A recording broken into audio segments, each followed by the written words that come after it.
Levy, what's the next question? Let's see here. The next question comes from our good friend Josh Lawrence at SLB Vlog, and he says, "What variant of yourself would you like to meet? Alligator Levy for president." Definitely the hot chick variant of myself. That's definitely gonna go down the same way that it went down in Loki. It's just a lot more sloppy, right? Like just self-cessed for the win. Oh yeah, like dude, yeah, like you know, if you can't love yourself, right? How can you love someone else? What about you, Levy? Well, that was going to be my answer, so I now have to change my answer. But yeah, no, I was going to say my female self, so we can start. But what's wrong with you two? What's wrong with you two? I dropped out. I didn't get to hear him. What'd he say? The same answer as he's like, so we can start banging. Like, what if like I'm the only guy variant, right? That's a whole world of just awesome opportunity. Oh my god, yeah. D, the last man.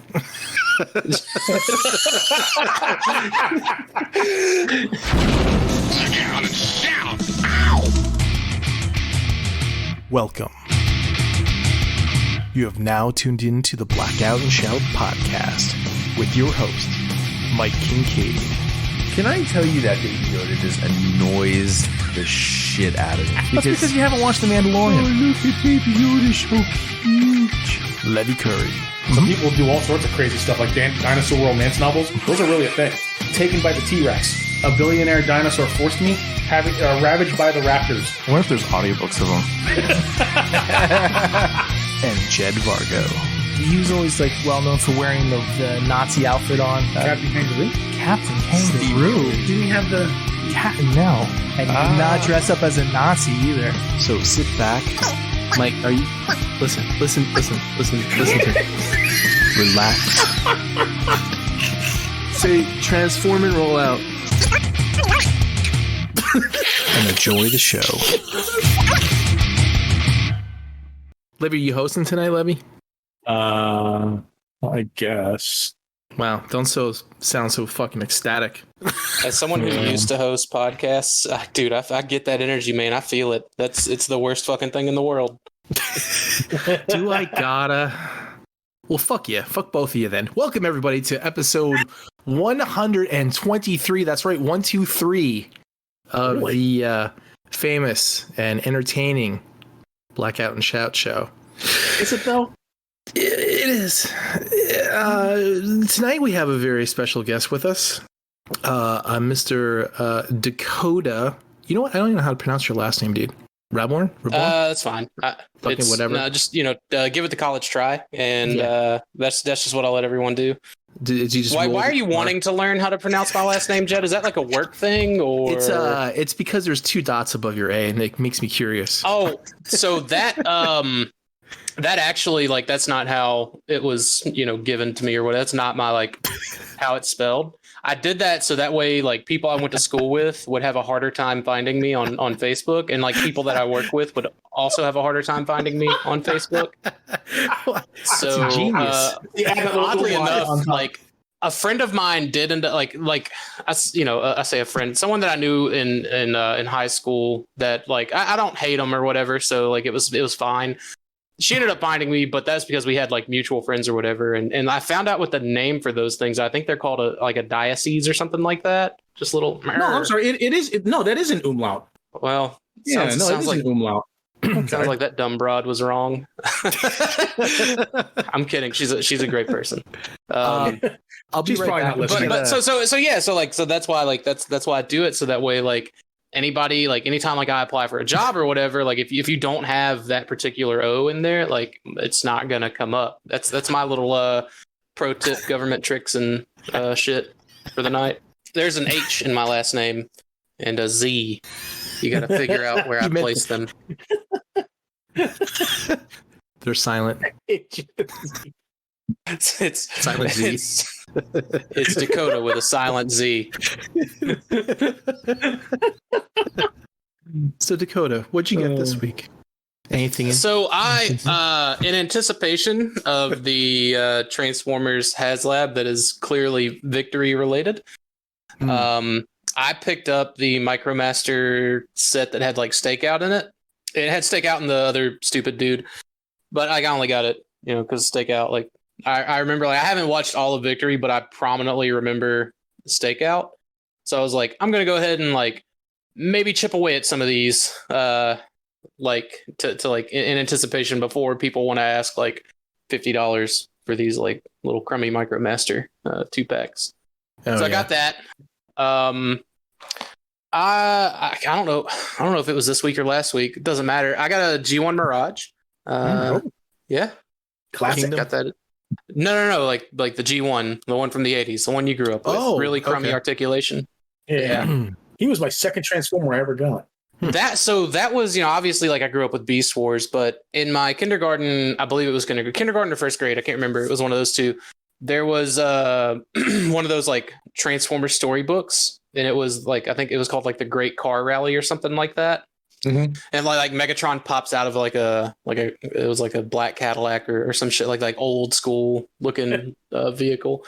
He's just like poking out of it. He's like, ha ha, like pointing his gun. But anyways, like Mirage was featured like a fucking mobster, dude. Mirage was featured pretty heavily in that. Like I remember just vividly that book and like this attraction to Mirage. So I was like, you know what? I want to buy all of the Mirages. So now like I'm on this journey to like, since there's really like not much else to backtrack, I was like, you know what? Like Beast Wars Grimlock was like my first. There's literally like one of those with another one coming out soon. And Mirage was like the first like G1 thing that I ever saw that I was like, this is awesome. Like I feel some kind of weird connection to it. So that Amazon 2-pack was like perfect for me. I got 3 of them, but that's neither here nor there. Do you remember the Transformers Classics figures that came out like in the early 2000s? Yeah, 2006 era. Yeah. Classics Mirage is one of my favorite Transformer figures of all time. Dude, believe it or not, on that... I didn't like it that much. Really? Yeah. Like, so I have the mold. I have the mold twice. Like BotCon did the Machine Wars and they did like the all clear blue one. I had the regular Classics Mirage. I ended up getting rid of it, but like now I'm looking back on, I'm like, well, fuck, now I want to like buy it back again to just have like a little Mirage shelf. But like the only thing that bothered me was the front end of the vehicle just like hanging off of his upper back. Otherwise, like yeah, he just like he was too lanky in my opinion. Oh, so that's what I liked about it. But like the articulation was just absolutely phenomenal on this figure for like a classic. I mean, the classic figures had decent articulation, but this one, the articulation was like nothing I'd ever seen on a Transformers figure. Yeah, dude, didn't the thing have like, because of the transformation, he had basically double jointed knees, double jointed elbows, and like ankle rockers and stuff like that? Yeah, but he also had like huge range of motion in the shoulders and in the hips, and you can get into some really awesome poses and stuff. I think it even had waist rotation. Yeah, waist rotation. So the only thing it was really missing was an ab crunch and maybe shouldered butterfly joints, but Jesus, it was 2006. I don't even think Marvel Legends had that shit back then. I mean, they maybe had an ab crunch, but like, you know, but otherwise, like, I mean, yeah, like I agree with you on that. It was just aesthetically like, so I bought the Siege one, you know, and I ended up getting rid of it because I was like, he looked a little too like thick in the chest, you know, like he was just too thick up top. And like whenever I saw the Earthrise one that's coming with Grimlock, I was like, oh man, this thing looks perfect. Like this is the, like for me, like that's going to be like my ideal, you know, Mirage. Like I know that there's the third party ones out there and like I'm not going to get those. I'll be a little bit of a snob about it because it's not official. But plus, like, the nice bonus with that 2-pack is you also get a Beast Wars Grimlock with it. Exactly. Like I said, like, so I got that one of those, like I'm splitting the 2-pack up, a buddy of mine wanted the Mirage, and I was like, that's cool. Like I planned on, I'm at a really weird spot in like buying shit. So if it's something that I know I'm going to customize, like I buy an extra one. So like I'm going to fix that Grimlock's legs. I'm fine with the rest of the deco not being the spots. It's a really stupid choice that Hasbro would put some extremely like not even half finished shit out there like that, but that's okay. So like I'll have that Grimlock that I paint at least to fix his fucking goofy legs. And I'll have him on like where I have all my other like Dinobots and like Beast Wars Grimlock, and then I'll have the one unpainted with the rest of the Kingdom stuff that I'm getting. But like that Mirage is definitely going in with the other Mirages. That and like the third one, like I would love to get that signed by Greg and Frank, but like trying to find Frank Welker at a con, like especially in this post-pandemic world, is probably going to be impossible because like apparently he's like germophobic. So like, but I'd still love to get that set signed, but we'll see. Other than that, like I think that's all that I can remember like off the top of my head. Did you say it was called the deadly fuel shortage? What? No. It was the great like. Hang on, I think I'm like actually watching one on eBay right now. Why I don't buy it is beyond me because it's really cheap. Was it a coloring book or like a record book? No. It was like a reading. The Great Car Rally is what it's called. I can get it for like $12 right now. But it was a Marvel Books thing. It's a big looker storybook. Here, I'm gonna screen cap that. And, where's that? Bow. Send. Oh, okay. Yeah, but it's like there's words on like, one page, and then there's like an illustration to kind of show it. And like dude, this fucking back page is so goofy. It's Optimus without the face mask. He's just here. I'll send this one. I think I remember that. It's just so silly, dude. Like this goofy smile. Oh yeah, I've seen that picture before. Yes. Has anyone done the meme with the chick from 13 Reasons Why, which is all started with that smile, that damn smile? If they haven't, I'm gonna do that. As soon as we get done, I'm gonna work on that. but yeah, so like that's the one. Big looker storybook.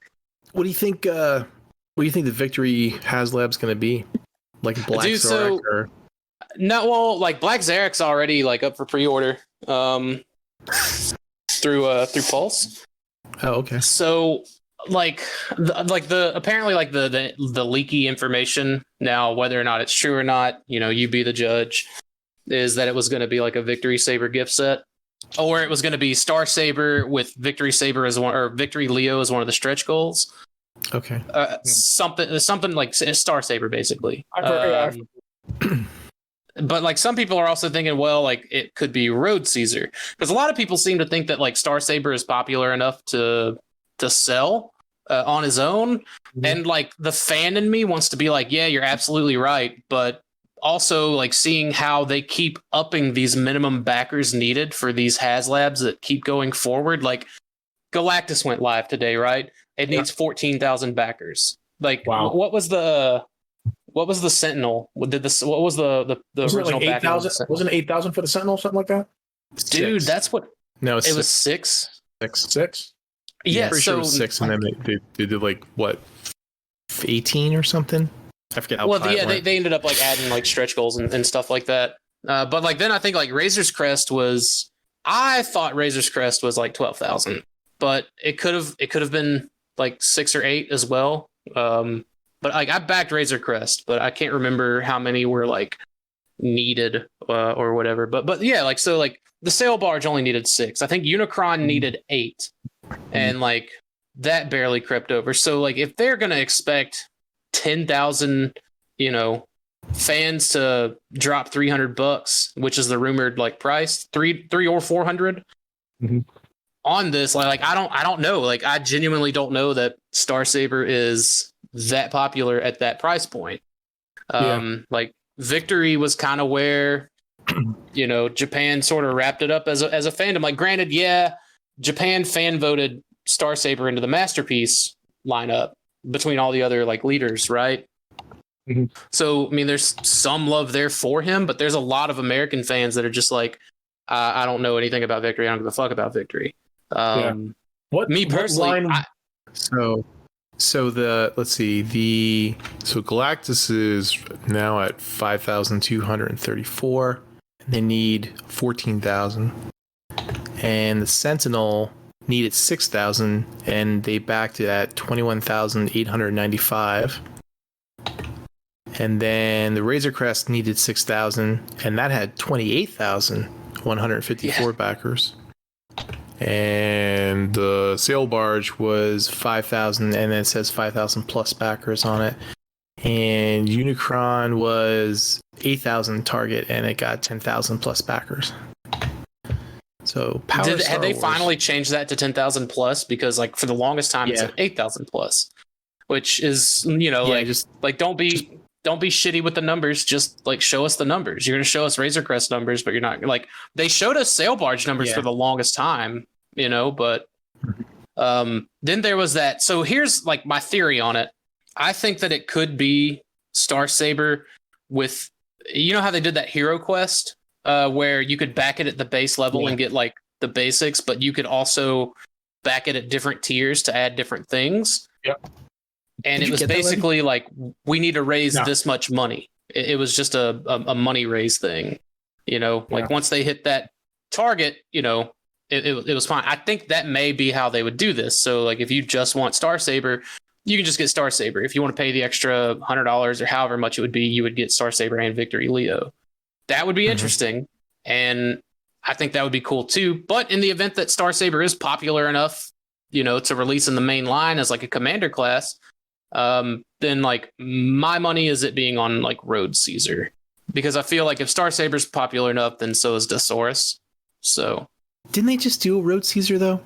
Like a pack? No. What was the? No. It was a third-party Road Caesar. Was that from Zero? Am I thinking of something else?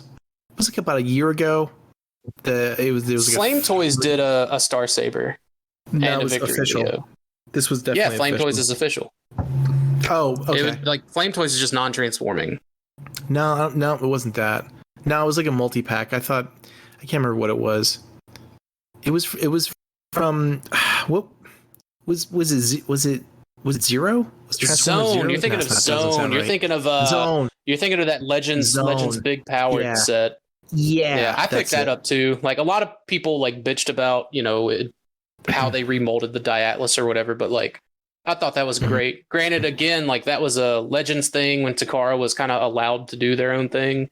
I mean, they're still kind of doing it with their selects releases, but like I feel like that's not something that like Hasbro and Takara would both do like in conjunction, right? Mm-hmm. But yeah, I love that big powered set. That's a fun set. A lot of people bitch about the Black Shadow Overlord mold and the way they did the waist, but it's fine. Just buy you like some of those $20 leg fillers and you're good. Yeah.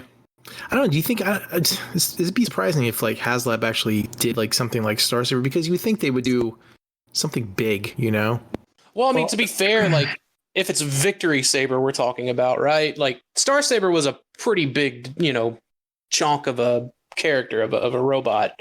And there's a lot of intricacies there between the Brainmaster gimmick and, the Saber, the V-Star, and then Victory Leo in general and how he combines it. Like, there's a lot of shit to unpack with Victory Saber as far as, like, parts count and, engineering and things like that. But, like, coincidentally, I say coincidentally, it could have been in the plan all along. Like, Unicron backs, and then the year Unicron ships, we get all this cool shit in Studio Series 86. With the 86 movie and stuff, and it really complements that Unicron, in my opinion. Like I love the 86 movie. It's probably one of my more favorite pieces of like G1 era storytelling. And at first I was like, no, I'm not going to get it. And then like I found the Hot Rod in stores, and I was like, you know what? I don't ever go like, to Walmart very often. I found it. I'm going to take it. If I don't like it, I'm just going to take it back. And I ended up loving it. And like I ordered Ultra Magnus, Kingdom RC, Blur, Cup. I ordered all that shit. I was like, oh, well, here we go. Down the rabbit hole, right? But I think that if something like if you're not going to be able to sell Star Saber in a HasLab, like I don't think you're going to be able to sell like Victory characters in the main line. So I suspect if it is Star Saber or Victory Saber, and if it backs, if it funds and succeeds, I think next year we'll be seeing, or maybe in 2023, right? We'll be seeing, some more Victory guys in the lineup, like Desaurus, like Road Caesar, an updated Lio Kaiser, because that Combiner Wars one wasn't super great. I think people forget about all the people that love that shit too. Yeah. Oh, dude, Victory has the coolest opening. Like, I know a lot of people think Star Saber from like the IDW books, but like, no. When I think of Star Saber, I think of like fucking Wild West Cowboy Star Saber from Victory's opening. It's the coolest thing. That high noon, man. That shit was so awesome. Oh, I got I was talking to Scott Levy. Scott King was on our episode a few episodes ago, and he's redoing the Headmasters Japanese stuff, and he asked me to do the voices, all the voices of the Beast Formers from episode 5. Are you familiar with that, Dakota? Oh, dude, it's been so long since I've watched Headmaster. So like, I watched Headmasters and Master Force, and it was tough for me to get through both of them in the beginnings, just because like it was such a slow build up with each of those series. Like I remember the basics of what happened in those episodes or in those series, but like I couldn't recall anything specific. Like I sold those DVDs. Like Victory is the only one that I've kept, and like I haven't quite been able to sit down and enjoy it yet. They land on this planet. It's called Planet Beast. And they're just all these like animals that are. What's that? It was the Battle Beasts. No, the Battle Beast episode. That's all you had to say. It was Battle Beast episode. Is it Battle Beast? Yeah. That's the only reason I have a white lion and the alligator guy in my collection. Yeah. Yeah, Alligator Con. Yeah. So and like Snake Bomb. Love those names. Yeah, so I'm gonna do all the voices for those guys. White Leo and what's the other guy? You gotta voice the snake character like Snake, Cobra Commander. Absolutely, that's where I'm going with it. I was gonna say you gotta voice him like he's a slippery snake, a little sneaky slippery snake. This one's my favorite. Fly Kick and Rabbit Kid. Dude, so like Sparrow Toys was doing like they were doing like the Animal Warriors of the Kingdom line, and they still are. I think they're like releasing a lot of their stuff in 6-inch scale now, which is like disappointing for me because I'm a 3 3/4 inch guy. But like they remade one of their molds into White Leo or Pirate Lion or whatever they called him. Pirate Lion. Yeah, whatever they fucking named it in either Japan or America. But like, yeah, so like that was I think Roma got that as an exclusive, and like I picked up 2 of them, man. I really wanted to see, and they had like a couple other Battle Beast homages in the line, and like I just wish they could have just done more of those Battle Beasts, man. Like if they would have had some like reptilian characters, like they made like an homage to Cheetor, and you got some Thundercats homages in there too. But like if they would have made something like a dinosaur or an alligator, something that could have maybe been both, like, oh man, I would have gone crazy, man. Like I would have been like, how do I get a Dinobot made? Right? Like what kind of money are we talking about? But I hope that, it takes off enough for him to be able to do that. I think they're based out of Louisiana. So, props to them. Go get you some Animal Warriors of the Kingdom. But yeah. Cool. So is that everything you got? Any shoutouts? No. Check out Stasis Lock on Wednesday nights, everyone. I'm not on it anymore, but it's still a pretty good show to watch. What's that? I never heard of that. The number 2 Beast Wars podcast is what that is. I didn't even know that thing was around anymore. Is it still around? Yeah, they're still dude, like wow. Mike and Brett and Dalton and Joe, like and Dylan, and Candace, they all just carried the torch. And I'm happy that they're still doing it. I just got to where it was too taxing, and I was like, I'm not having fun doing this shit anymore, and I stopped. How you feeling, by the way, since you've been like not doing podcasts anymore? Has it been as what's the word I'm looking for? Like a big sigh of relief?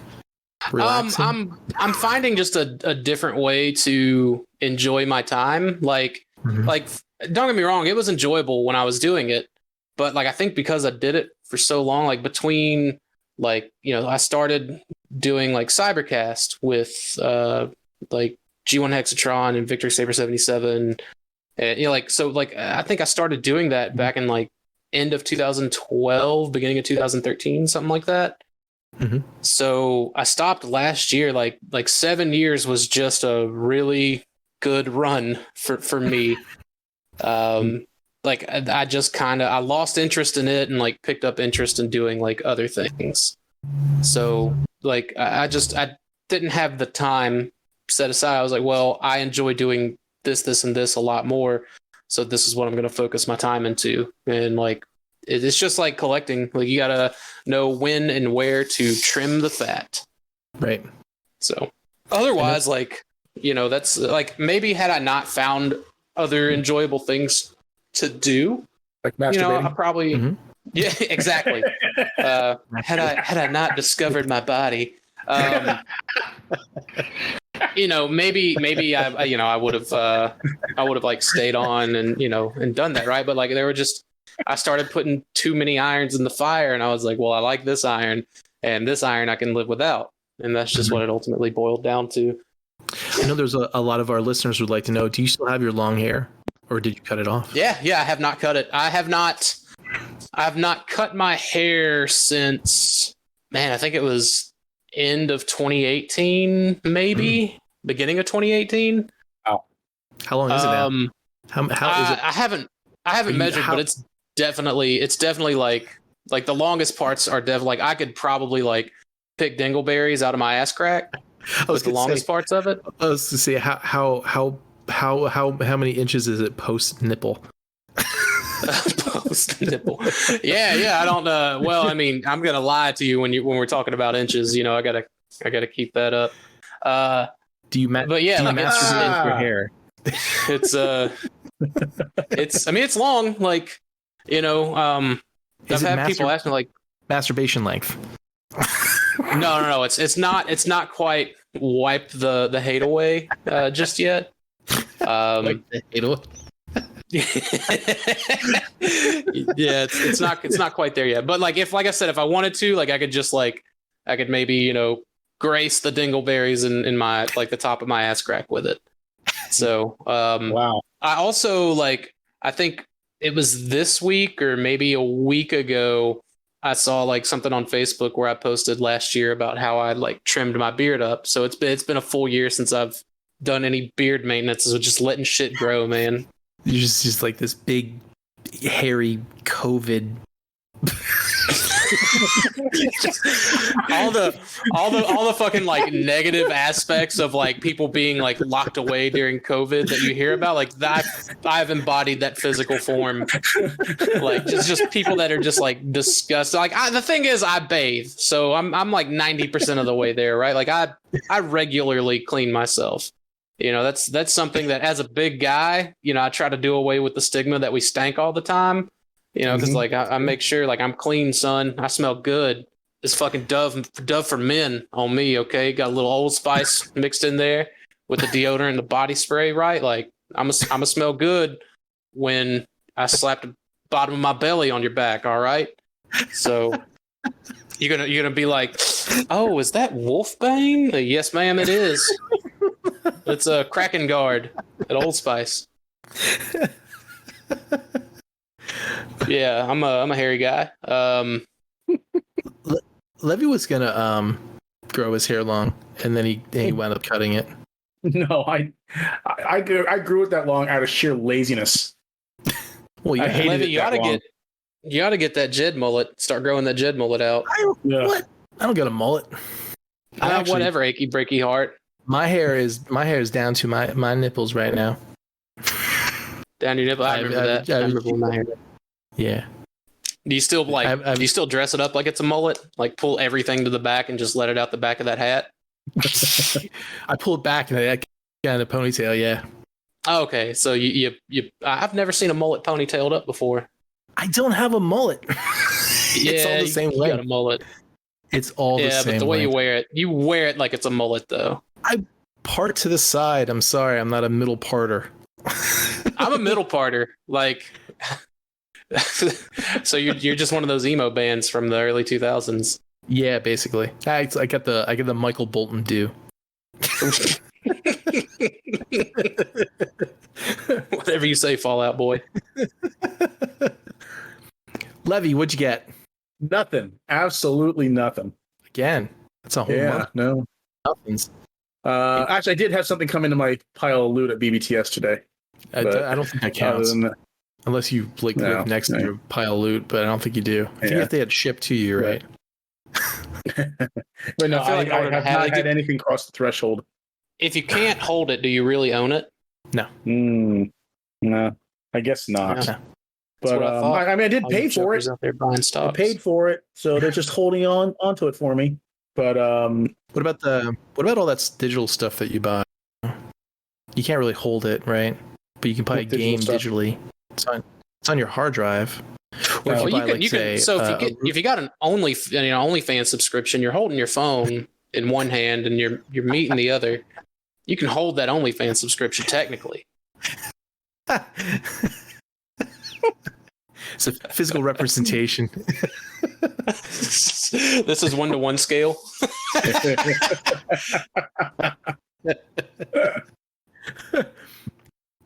Hey, Shoutouts, Jed, what'd you get this week? Hey, I was gonna ask Lev if you had any shoutouts before.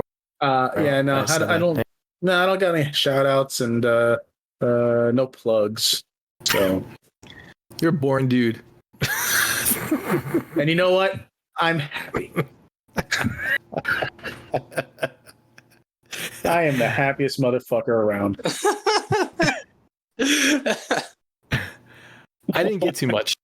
I got a Player Arts Kai Iron Man, like one of the blank ones, like it's all silver today. It was I was been watching on Amazon. It finally dropped down to $50. So Like the Mark II. I don't know what mark it is. It's its own Player Arts Kai design. It's more. It's, I was gonna it's say more like the Mark II was all silver in the movie. Yeah. it's all silver, but I think they made it so that you could customize it. It's like one of those things where it's exactly like the Iron Man. It just has silver paint on it. So all you got to do is throw a little hot rod red on there, and Yeah, Got yourself a Silver Centurion. yeah, it's like Yeah. or that. Yeah, one of those deals. So, but it was real cheap. I've been like, it's always been like 60, so I'm being a cheap bitch, and I was waiting for it to drop to 50, and I got it. I wish companies would encourage I got- that more often, like being creative with the things that they make. Like Transformers used to kind of be that way. Now they design everything where you just can't like disassemble this shit anymore. Yeah, it's like all hidden pins and shit. Yeah.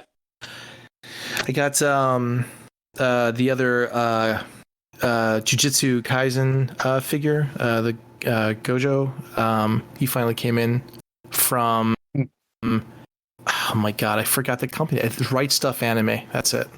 And I got that Cowboy Bebop vinyl too. Nice. Yeah, it's pretty cool. Shout out to we got picked up a couple of new artists at hiddentoys.com.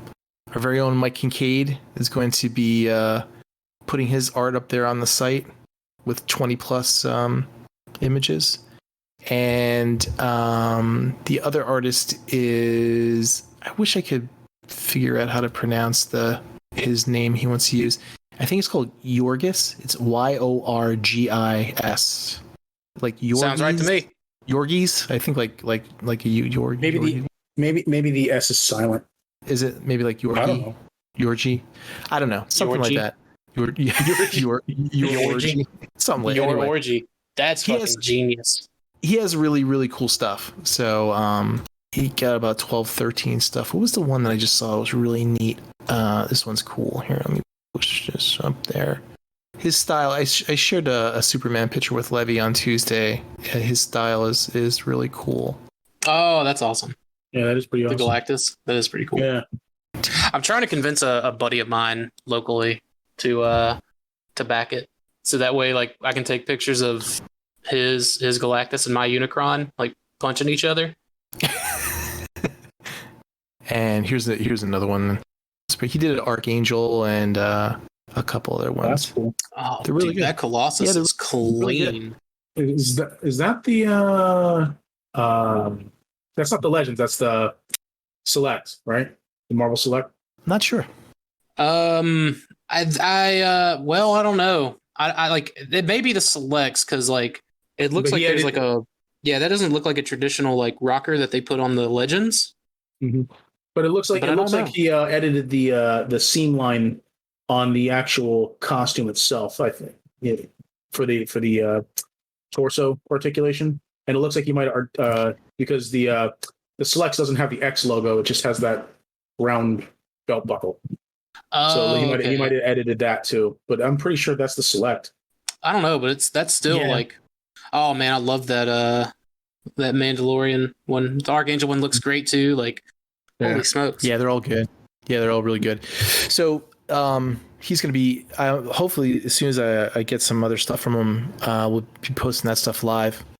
Probably by the time the episode drops, and so it's going to be like over 50 art pieces will be available on Hidden Toys.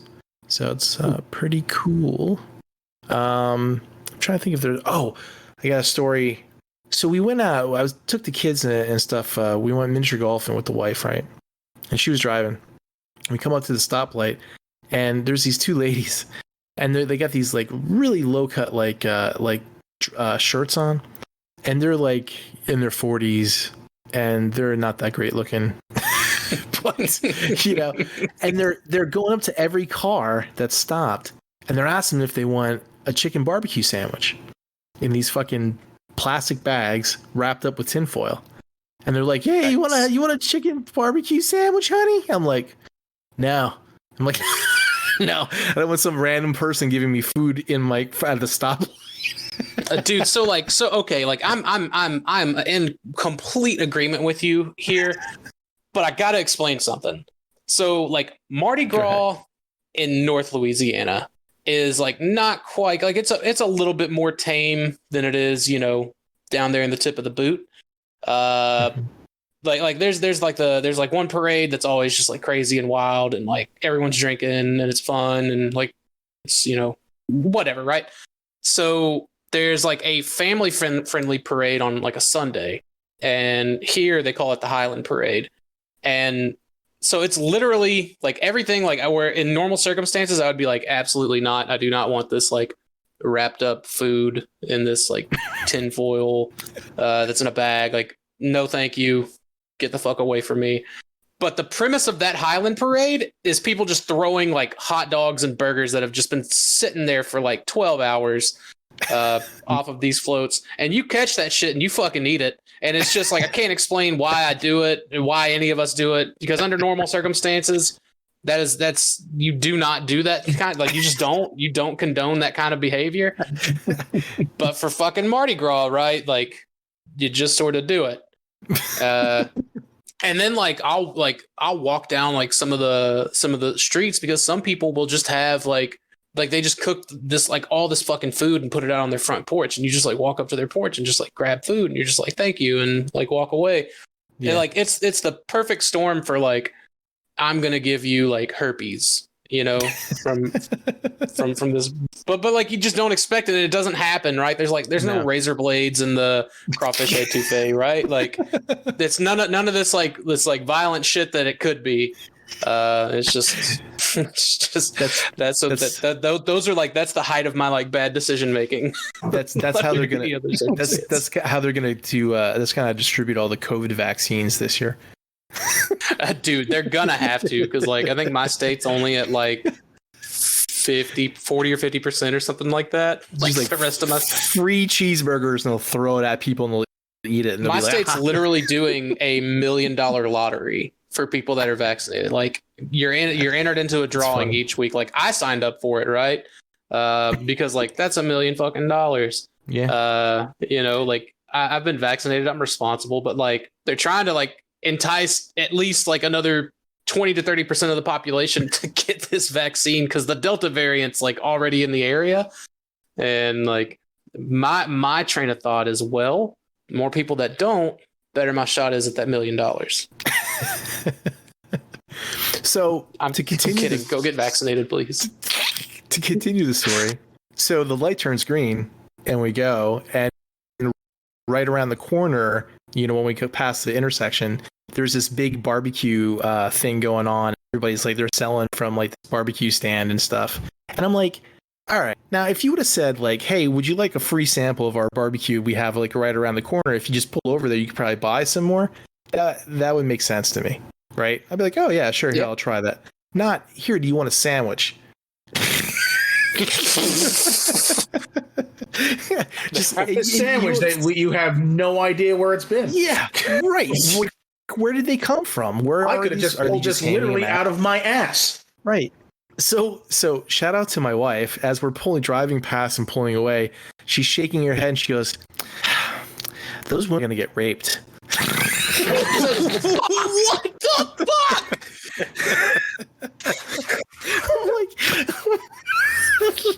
I'm like, what? Dude, how does she just go to like the absolute worst case scenario?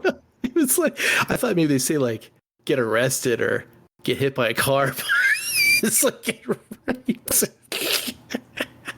Yeah, like it's like honestly, like those two things, those are extremely likely to happen. Like, look, you can't just like solicit, fucking rolled up, soggy barbecue chicken sandwiches like this lady's, wearing scantily clothing.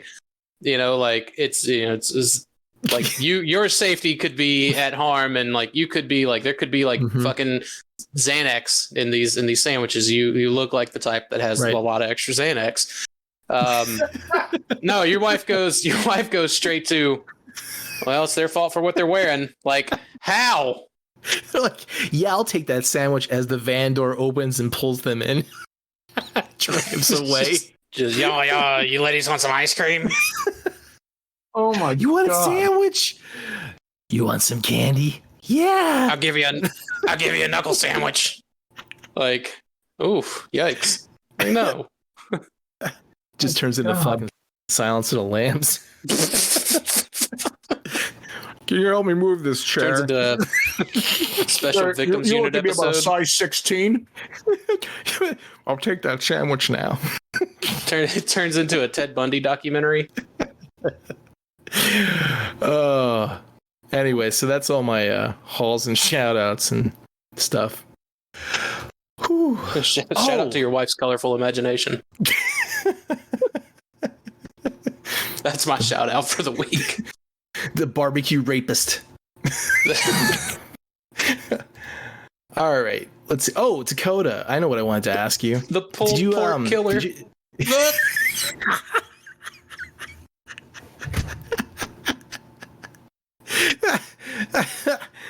That's great. Good night, everybody. Oh man, did you get your baby Yoda? Hot Toys. Yeah. My Hot Toys, my life size. Yeah. Yeah, driving that around came with in. it and taking it to bars and shit. I haven't yet because I was telling Levy, I think when you stepped away at one point, like I stopped smoking analog cigarettes. Okay. Couple months ago, and now I'm smoking the digital kind now.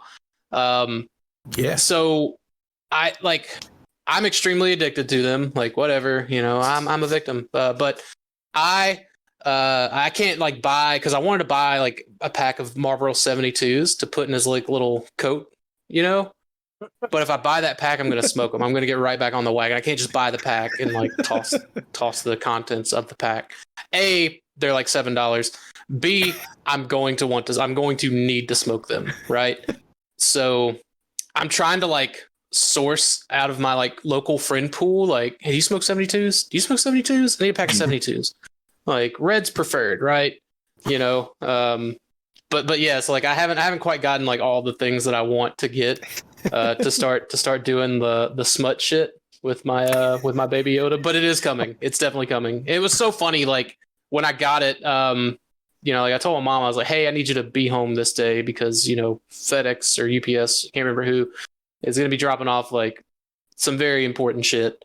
And like I told her what I was buying like months prior to that. So like she had one of her friends over and, UPS pulls up and drops it off. And like they sat around for 2 hours waiting for me to get home to open it. They were more excited about me getting it than I was excited about me getting it.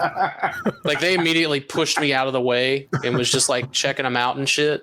But yeah, like honestly, like for what is my first and likely only Hot Toys, incredibly impressed. Super impressed by it. Did you get like adoption papers with it?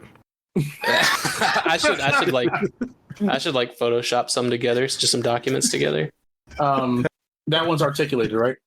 Yeah. That's the reason I waited for that one instead of just getting the sideshow one.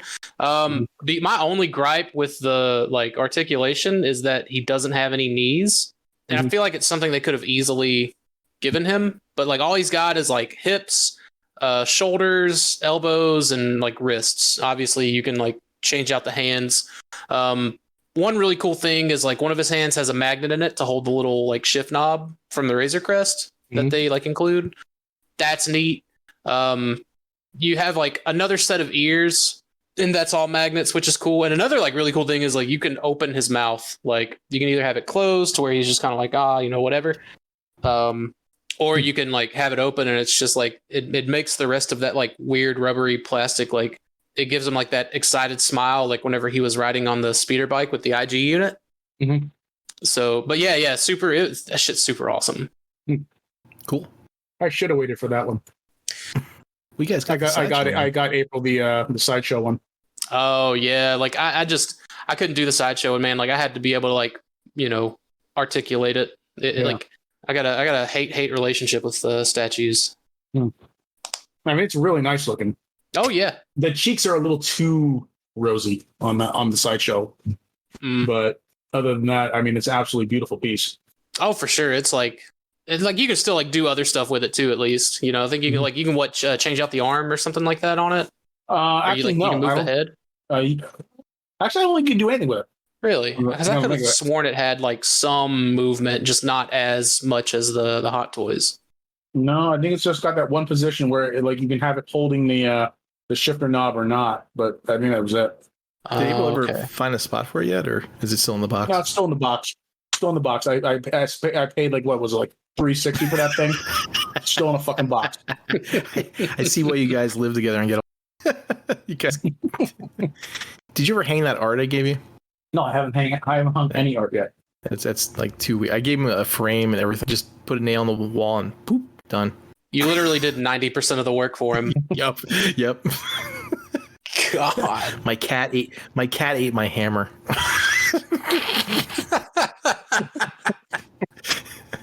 All right, you guys want to move on to the news? Yeah, let's do it. So here's something that's very unusual. The guitar player and the keyboard player from Cinderella died on the same day. Really? Wow. Yeah, Gary Corbett and Jeff LaBar. Gary Corbett died of lung cancer, but Jeff LaBar, they did not disclose his death. So I don't know if it was maybe they could, or they what if it said was they found him unconscious. Do you think like maybe it was one of those situations where like he had the belt around his neck and his dick in his hand? They said they found him on the floor unconscious, so maybe it might have been more substance abuse because I think he had a history of that. Or it could be, I thought maybe they were like really, really good friends and he couldn't take the loss of his friend and he committed suicide. I don't know. That's sad. Or it just could have been like some really weird coincidence that they both died on the same day. That really is like some best friend shit. Like, not trying to be funny about it, but like that's how you know you're a best friend, bro. Yeah. So, all right. So those guys, let's see. Paul Orndorff died. Mr. Wonderful. Yeah. He was 71 years old. American Hall of Fame. Professional wrestler. Levy, you knew him, right? He was back in the early days, in the late 70s, early 80s, where wrestling. Yeah, I remember Mr. Wonderful. I really didn't remember that much. I think I remember the more colorful characters. Let's see. Charlie Robinson died, 75. He had complications from cancer. He was Mac from Night Court. Yeah. The clerk. He was also in a whole bunch of other stuff too. He was like working all the way up until like a couple of years ago. And he was like in a lot of TV stuff. A phallus. Did you ever see that picture where it like has him saying that and it's like it's a phallus? No. Is that from Night Court? No. Okay. I don't think it's from Night Court. No, I don't know. Any other celebrity deaths? Yeah, William Smith died. He was 88 years old. He was the actor that played Conan the Barbarian's dad, and he was the Russian general in Red Dawn. And he was the guy that Clint Eastwood fought Any Which Way You Can. That guy. There's kind of iconic parts there. I don't know if you kind of can picture him. Kind of has like that real, like muscular, like, and he had like that pencil thin mustache, I think. And that's in a couple. No? Yes? No? I'm drawing a blank.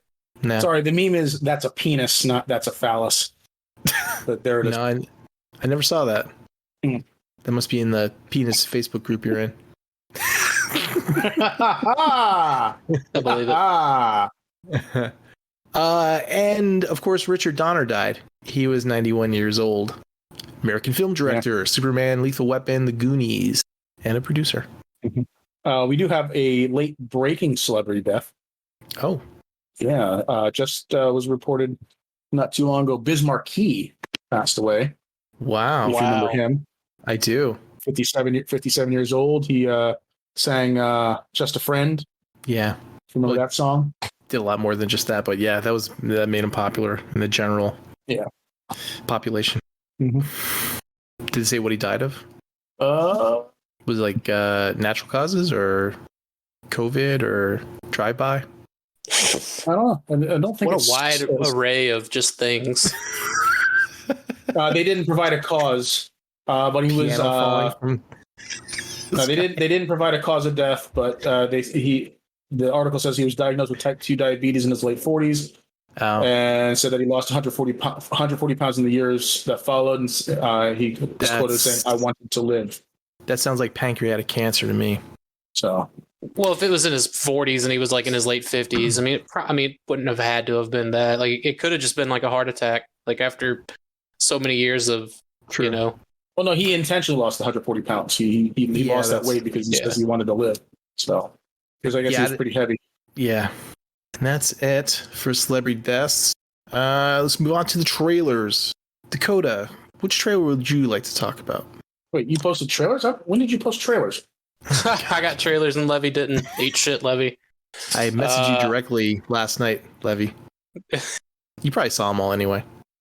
It's in your chat. So, man, like I really don't know. As far as like which one to start with, I definitely have like different takes for all of them. I guess we can like start with the Witcher season 2 trailer. Okay. So that one, like as far as trailers go, I think was probably the best done trailer in terms of like what a trailer should be, and not like giving away a whole lot of right. Like what season 2 is going to entail. I liked it. They kept it short and sweet, and like, now I want to watch season 2 even more. I don't feel like there's an aspect of season 2 that's, like spoiled or ruined or, given away too freely. Right. Yeah, but on the flip side of that, like, it's just like, well, what the fuck's going on? Right. Like, it's if you didn't watch the first season or you don't know anything about it or whatever, you'd be like, oh, this is weird. Is this like the Last Kingdom spinoff or something like that? So it's just Game of Thrones. Yeah. That looks kind of like his sister. Is that his younger sister? Lev, you saw that trailer, right? The Witcher? Yeah. Yeah. No, it looks good. We're really excited for it. I hear him mentioning what's his name? Vesemir's name? Is that his name? Vesemir? Or whatever. The guy who trained him. So I'm hoping that he'll show up in this season. I know people were like petitioning to have Mark Hamill play him. Isn't Vesemir the Witcher that's going to be in the animation that they're doing? He was the priest or whatever. I don't know. Or was that? I never played the games, so I don't really know the characters that well. There was a quick 10-second like trailer for that animation. That's why I didn't include it. Let me Google that real quick here. It's literally like 10 seconds. It's called Nightmare Wolf. Does that ring any bells? Either of you guys play those video games? I did not. I only watched the first season on Netflix, and I was like, oh, this looks cool. I didn't feel like compelled to go, check out any source material though. The only thing I know about The Witcher is that you need to toss a coin to him. Yeah, everybody and their brother doing a fucking cover of that. Yeah, I remember that. it's Nightmare of the Wolf. It focuses on the origin story of what's his name? Jerry's mentor and fellow Witcher Vesemir. Yep. Yeah, I know. I'm fucking with Gerald. you. Gerald. This is white-haired Gerald and the boys, you see. So yes, the animation which comes out in August, that's going to be about Vesemir. Levy, what trailer did you want to talk about that you don't know which ones are in the list? What If? Yeah, I'm really, really excited for What If. yeah, I like that we got to see I was happy to see more concepts that they're going to be showing the different episodes. You know, like Party Boy Thor, the alternate Avengers, more of a Dark Doctor Strange. Mm-hmm. I got to see more zombies too. That was cool. Mm-hmm. So like originally I was a little wishy-washy on What If. You know, like I wasn't really sure how, you know what I mean? Like the direction they were going to take with it, but the trailer definitely like roped me into being like, okay, like I'm definitely willing to check this out and look forward to this. Particularly like the deal with like, you know, Killmonger like saving Tony Stark, right? Yeah. And T'Challa being the one that's kidnapped for, you know, Guardians of the Galaxy. Like I think that's in that Chadwick Boseman's like last thing. Didn't he put voiceover lines on that? Yeah, Yep. That's his last performance as T'Challa. Yeah, so like that's going to be like really, you know, it's going to be like bittersweet to watch. You know what I mean? Because I think he did a fantastic job as Black Panther. But yeah, so like I'm a lot more excited for it now that I've seen the trailer than I was whenever, you know, they kind of like revealed it. I like the idea of the stories, but I'm not a big fan of the animation. So I'm like, yeah, it's okay. It's not. I thought they could do better, but I can't help but wonder if that's like a COVID thing, right? Maybe, but I don't know. I mean, like Marvel doesn't really have a very good track record of their animation, so I can for the course, but I thought it would have been a little bit better. But they're kind of going with the 3D modeling animation stuff instead of, you know, more like cel-shaded CG, basically. Yeah, instead of more like Castlevania drawn, you know, type of stuff. I think it looked good. Well, yeah, I know. I don't know that I hate it or whatever, right? But I definitely see where you're coming from on it. The one I'm most interested in is Star Wars Vision, the whole anime take on like all these stories based in the Star Wars universe. That to me is like, because you know the Star Wars stories originally stolen from what's the director's name? Kurosawa? No, that's not right. Kurosawa. Yeah, it's, you know, it just makes sense to go to an animation companies and have them create stories in that universe. And everything I've seen that they were, you know, teasing looks amazing. I can't wait to see that. So with like that one's one where like I'm still wishy-washy on it. So like my interest in Star Wars is kind of all over the place. Like I really don't give a fuck about the whole like Jedi thing. I've loved any and all Mandalorian related lore, like just about the Mandalorians in general. Obviously the show, you know, is a huge plus too. But anything regarding like Mandalorian history, heritage, politics, whatever, like I'm in for that. But also like the only other thing I dig about the Star Wars universe is that like the galactic politics of it, right? Like I think that was one of the things I liked most about the prequel trilogy was whenever we got to like see the Senate and, you know, all that other stuff. I would love something in the Knights of the Old Republic era, because I think just as a concept, that's pretty neat. But I feel like we're probably going to get maybe a little too much Jedi heavy stuff, and like understandably so. Like that's the gimmick of the brand.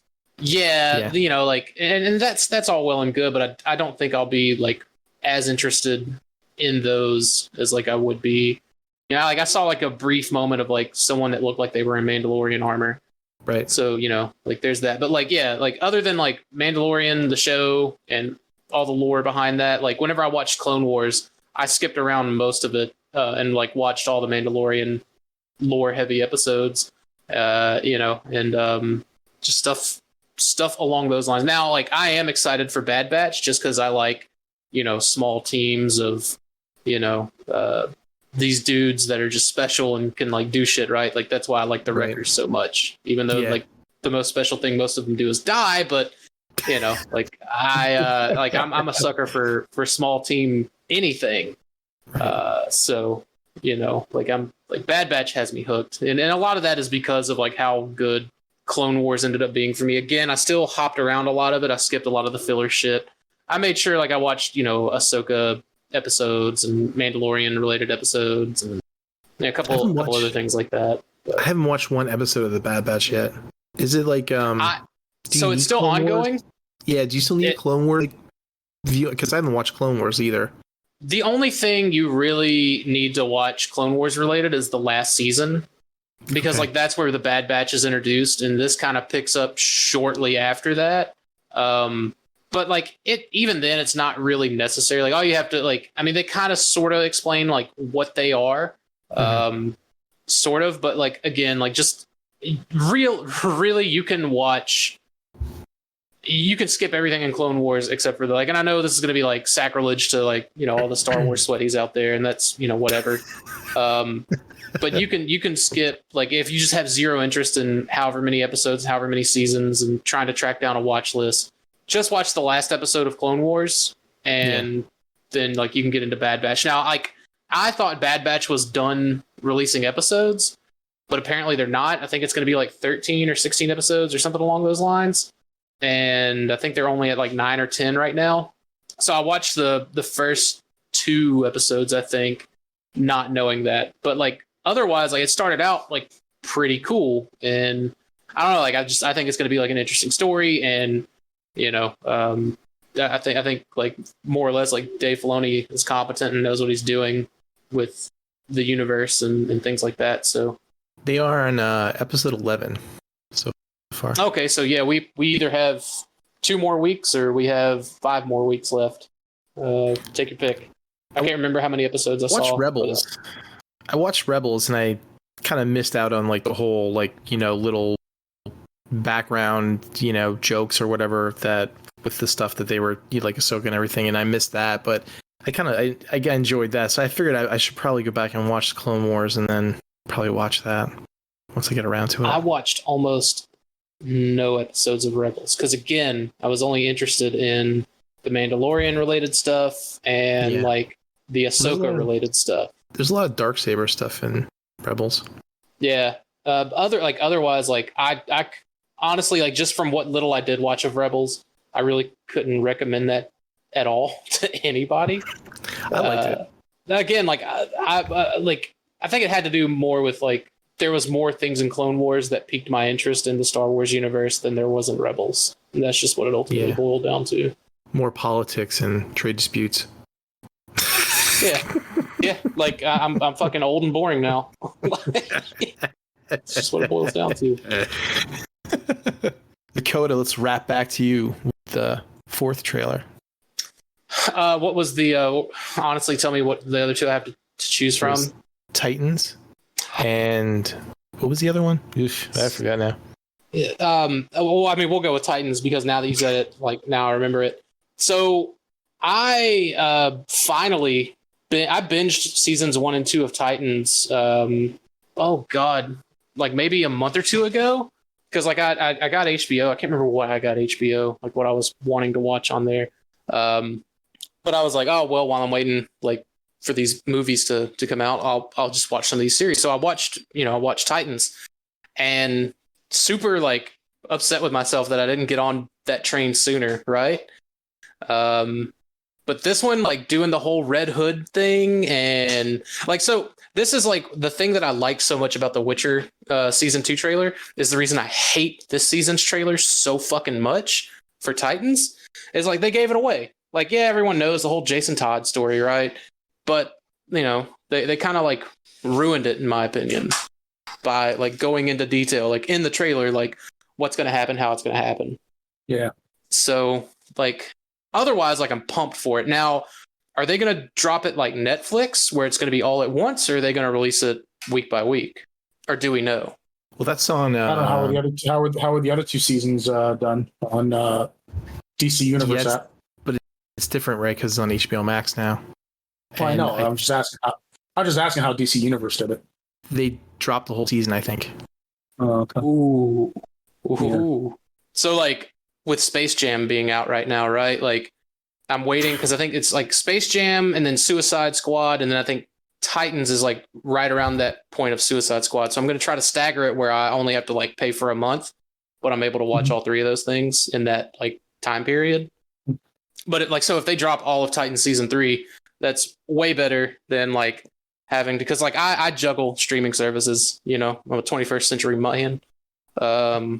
Yeah. So see, I don't know, because like now, like, even though the streaming services used to drop whole seasons, they're like trying to pace it out since people are doing that now. It's like a trend, I guess. I mean, like, Disney's doing it now, and like I'm only like still keeping Disney around because it's cheap enough to keep around. But like otherwise, like after something I want to watch on Netflix, you know, drops, like I'll re-up Netflix and then I'll finish that. Yeah. Like, I think the only thing I keep year round is Disney and Hulu, but like separately, because I didn't want to do the bundle, because I think you still have to, like, you're still forced to watch commercials or whatever if you do the bundle. Yeah. But like On Hulu, yeah. I can't imagine after Bad Batch I'm going to like keep Disney Plus around until Book of Boba Fett comes out, or Mandalorian season 3, whichever one of those comes first.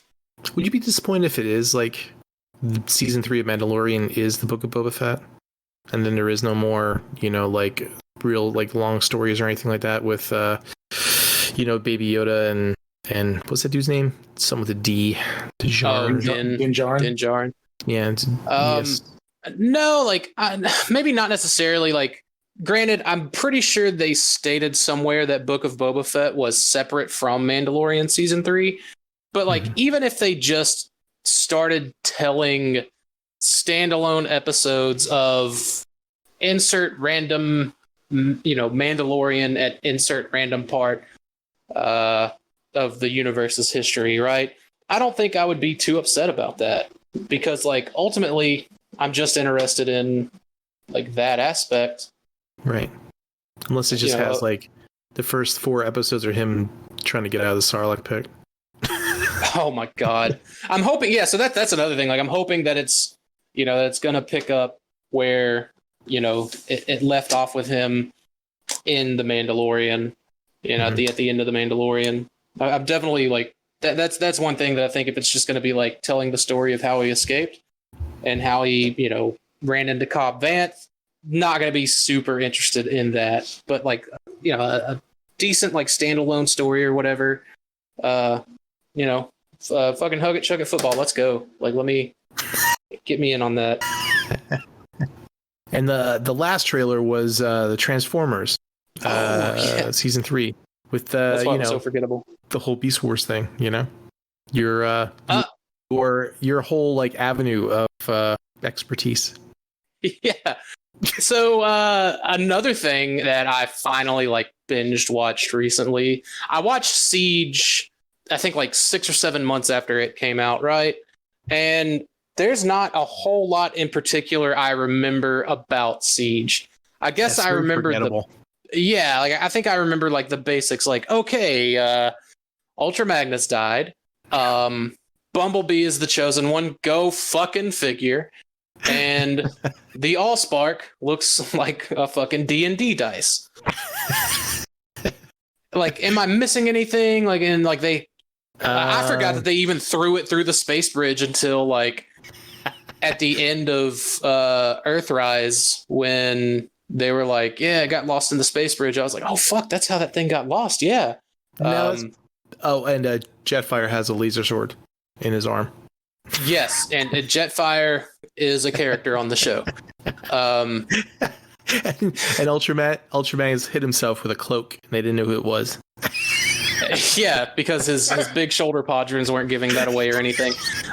He's not like a super distinct, just like all the drones, all the sideswipe drones and the impactor drones. There's a lot of Magnus drones out there. There's not. And zombies. I think there were pretty sure there were zombies. Sparklers, whatever you want to fucking call them. I wonder where they got all the cloth, Where'd they get the cotton from on the all metal planet of Cybertron? What if it's nylon? It could be nylon. It's true. Microfiber. It could be metal fibers. That's true as well. Yeah. Why is there wind? Do they have to breathe? Well, there's an atmosphere. I would think there would be an atmosphere. The planet rotates, does it not? Doesn't mean there has to be an atmosphere if it rotates. I mean, there's probably an atmosphere. So it depends on how big this Cybertron is. I mean, Cybertron in the G1 series is actually really small, so but of course Spike could breathe when he went there. Yes. Yeah, I mean, I guess they've always had. So I mean, let's say they have engines, right? I mean, there's got to be some level of oxygen there for combustion. Or some kind of gaseous. Not if they're ion drives. Yeah, but they went after oil and shit. Like the first thing the Decepticons did when they landed on Earth, they were like, "Team America, let's go get that oil." So, but yeah. So anyways, I'm probably. So you watched all the way up to the end of the second season, right? Yeah. I binge watch Earthrise. Now you said the big Autobot reveal, right? And you're like, oh, ooh, or you're like, I got a little hard, but okay. I'm probably going to go back and try to watch them all. As soon as Kingdom drops, I think I'm just gonna binge all three in one sitting. Because I remember Siege being pretty painful to get through. Yeah. Earthrise, I gave the first episode a try, and I was like, I don't have any interest on continuing this. And then finally, I forgot what happened in the first episode. And so I was like, oh, well, fuck, let me restart it. And then I watched all of Earthrise in one shot, and I was like, this isn't that bad. It's not terrible. Mm-hmm. It's not as bad as the Prime Wars trilogy. Not by a long shot. No. Yeah. Alita 1 still has the fuck me voice, which that all female anime characters seem to have when they're dubbed into English, which is interesting. It's just so much anger and so much power, but also spank me. So that's the voice there.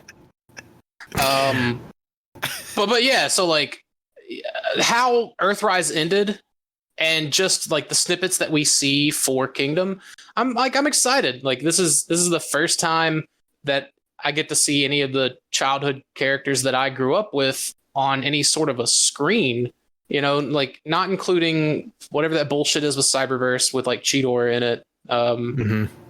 Didn't watch it, don't care about it. It's cool that he's there, whatever. But I also think it's interesting that some people are speculating that Scorponok and Rat Traps are drones, right? There's going to be beast drones, which kind of makes sense because there were a bunch of different cog dudes and a bunch of different sideswipe dudes. You kind of, yeah, I guess you kind of have to pattern it out, but that does take away the magic of what made Beast Wars so memorable. Is that it was a relatively small cast all around. Right. You don't need this army and all these lookalikes and whatever for it to be good. Stop trying to dress everything up as it's this huge galactic battle and the fate of the future past world stuff. Cybertron, Space Bridge, fuck me right in the ass. Just tell a good story. Tell a good condensed story. And for the most part, I feel like they did that in Earthrise. The cast wasn't too terribly big.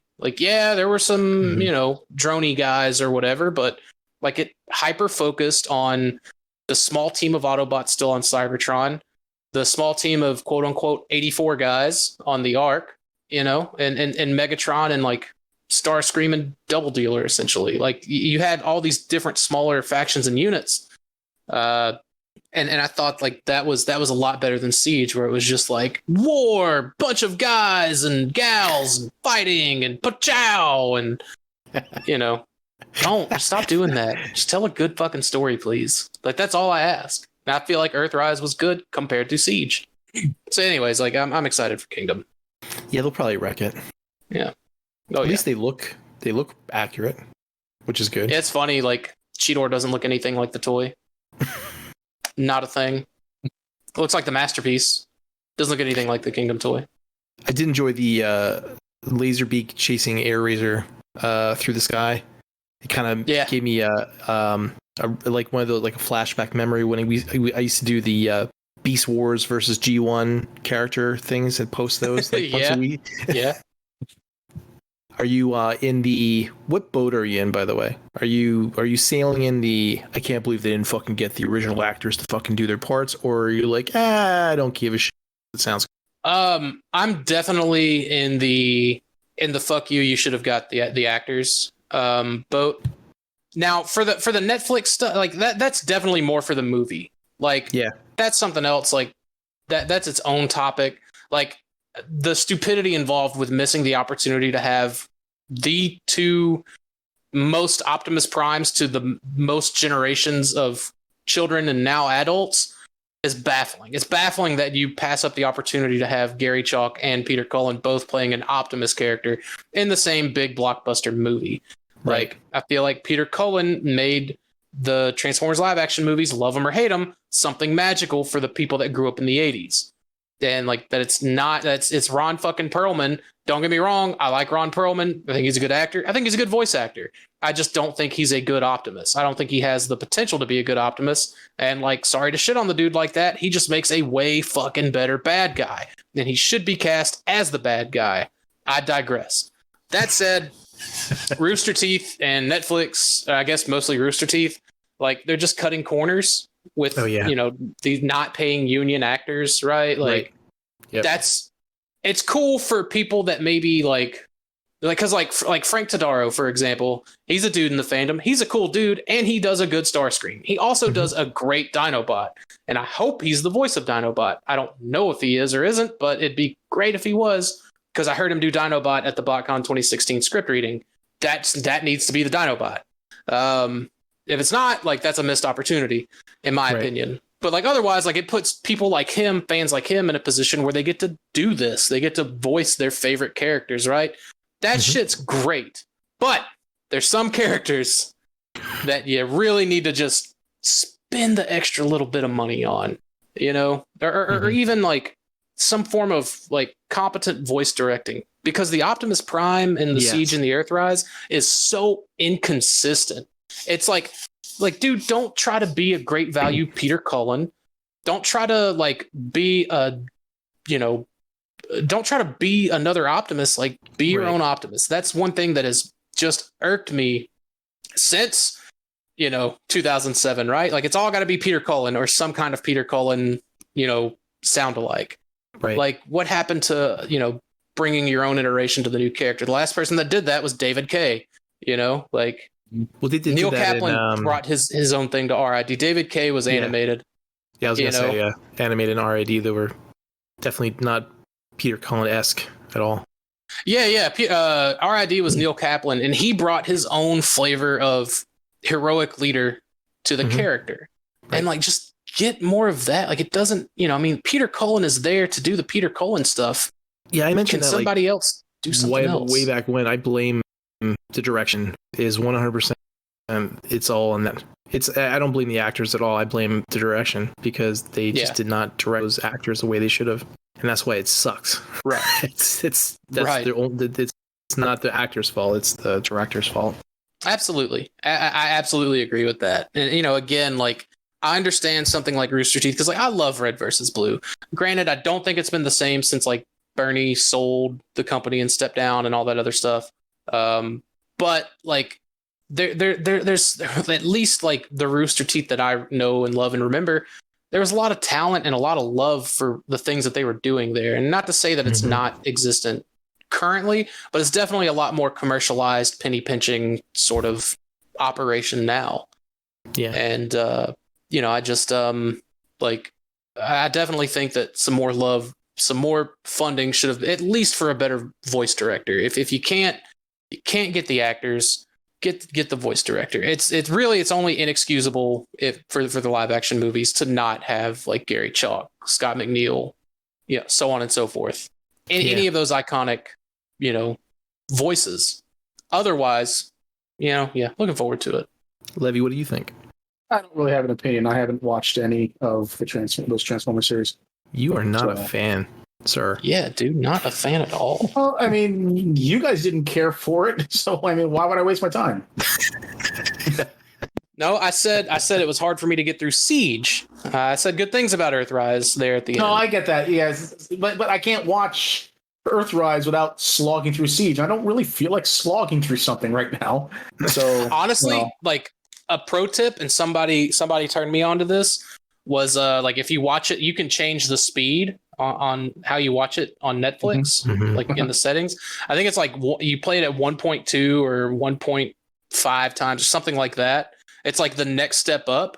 Now it makes them move around like some 1920s, like, you know, thing.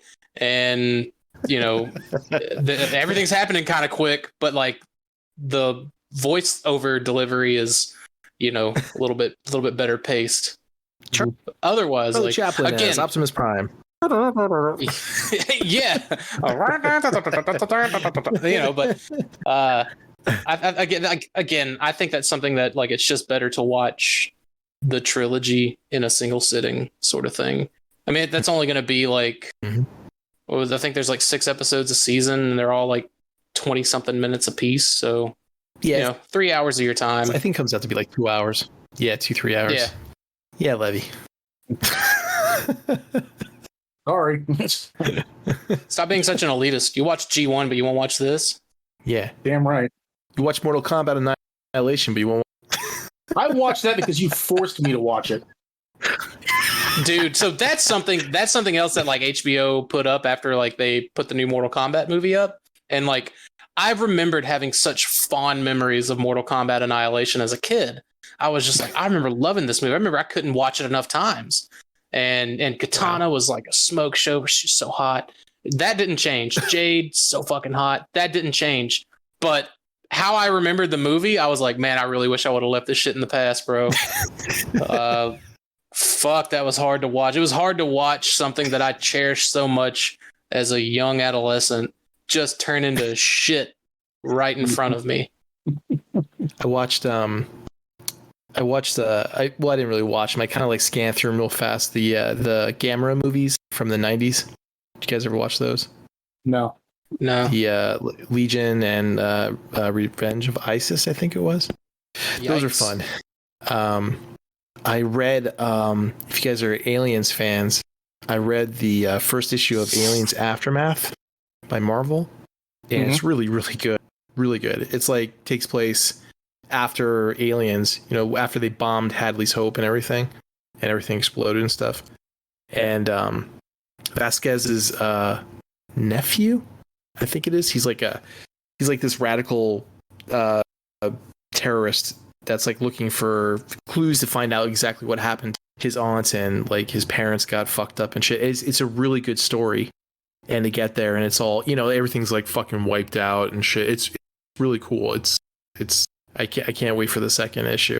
It's like very rare that's like a comic book like actually has that good of a first issue story that maybe like really want to find out more about that storyline. That's cool. Because you think about it, like Aliens is like, you know, it's over. They fucking nuked the planet or the moon or whatever. It's done. You know, they're all fucking wiped out. But yeah, I guess they really weren't that sure. So, but wait, there's more. Yeah, there's sub levels that, you know, didn't really get affected type of thing. No, it's good. Check that out. It's awesome. I watched that Chris Claremont's X-Men documentary. Have you seen that, Dakota?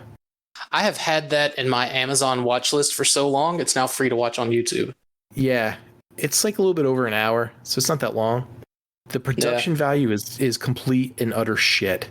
It's like so bad. It's like they do all these like cutscenes with cosplayers and all this weird camera fucking epileptic seizure flashing and stuff like that. It's terrible. And like they cut between like interviews while he's talking, and it's like different interviews, and he's like wearing different clothes. So like 5 seconds later he's wearing a fucking red shirt, and then 3 seconds later he's wearing a fucking suit. And I'm like, you couldn't fucking you couldn't just like, you know, cut stuff, do something. But if you get past that, you kind of look past all that shit, and you just kind of look at it for what it is. You're like, all right, fucking Steve down the street decided that he was going to interview Chris Claremont. And that's basically what they did. It's really interesting. As Steve does. Yeah. Steve had, $200 and he did what he could. Fucking good for Steve, bro. Like, yeah. Steve's just doing what he can.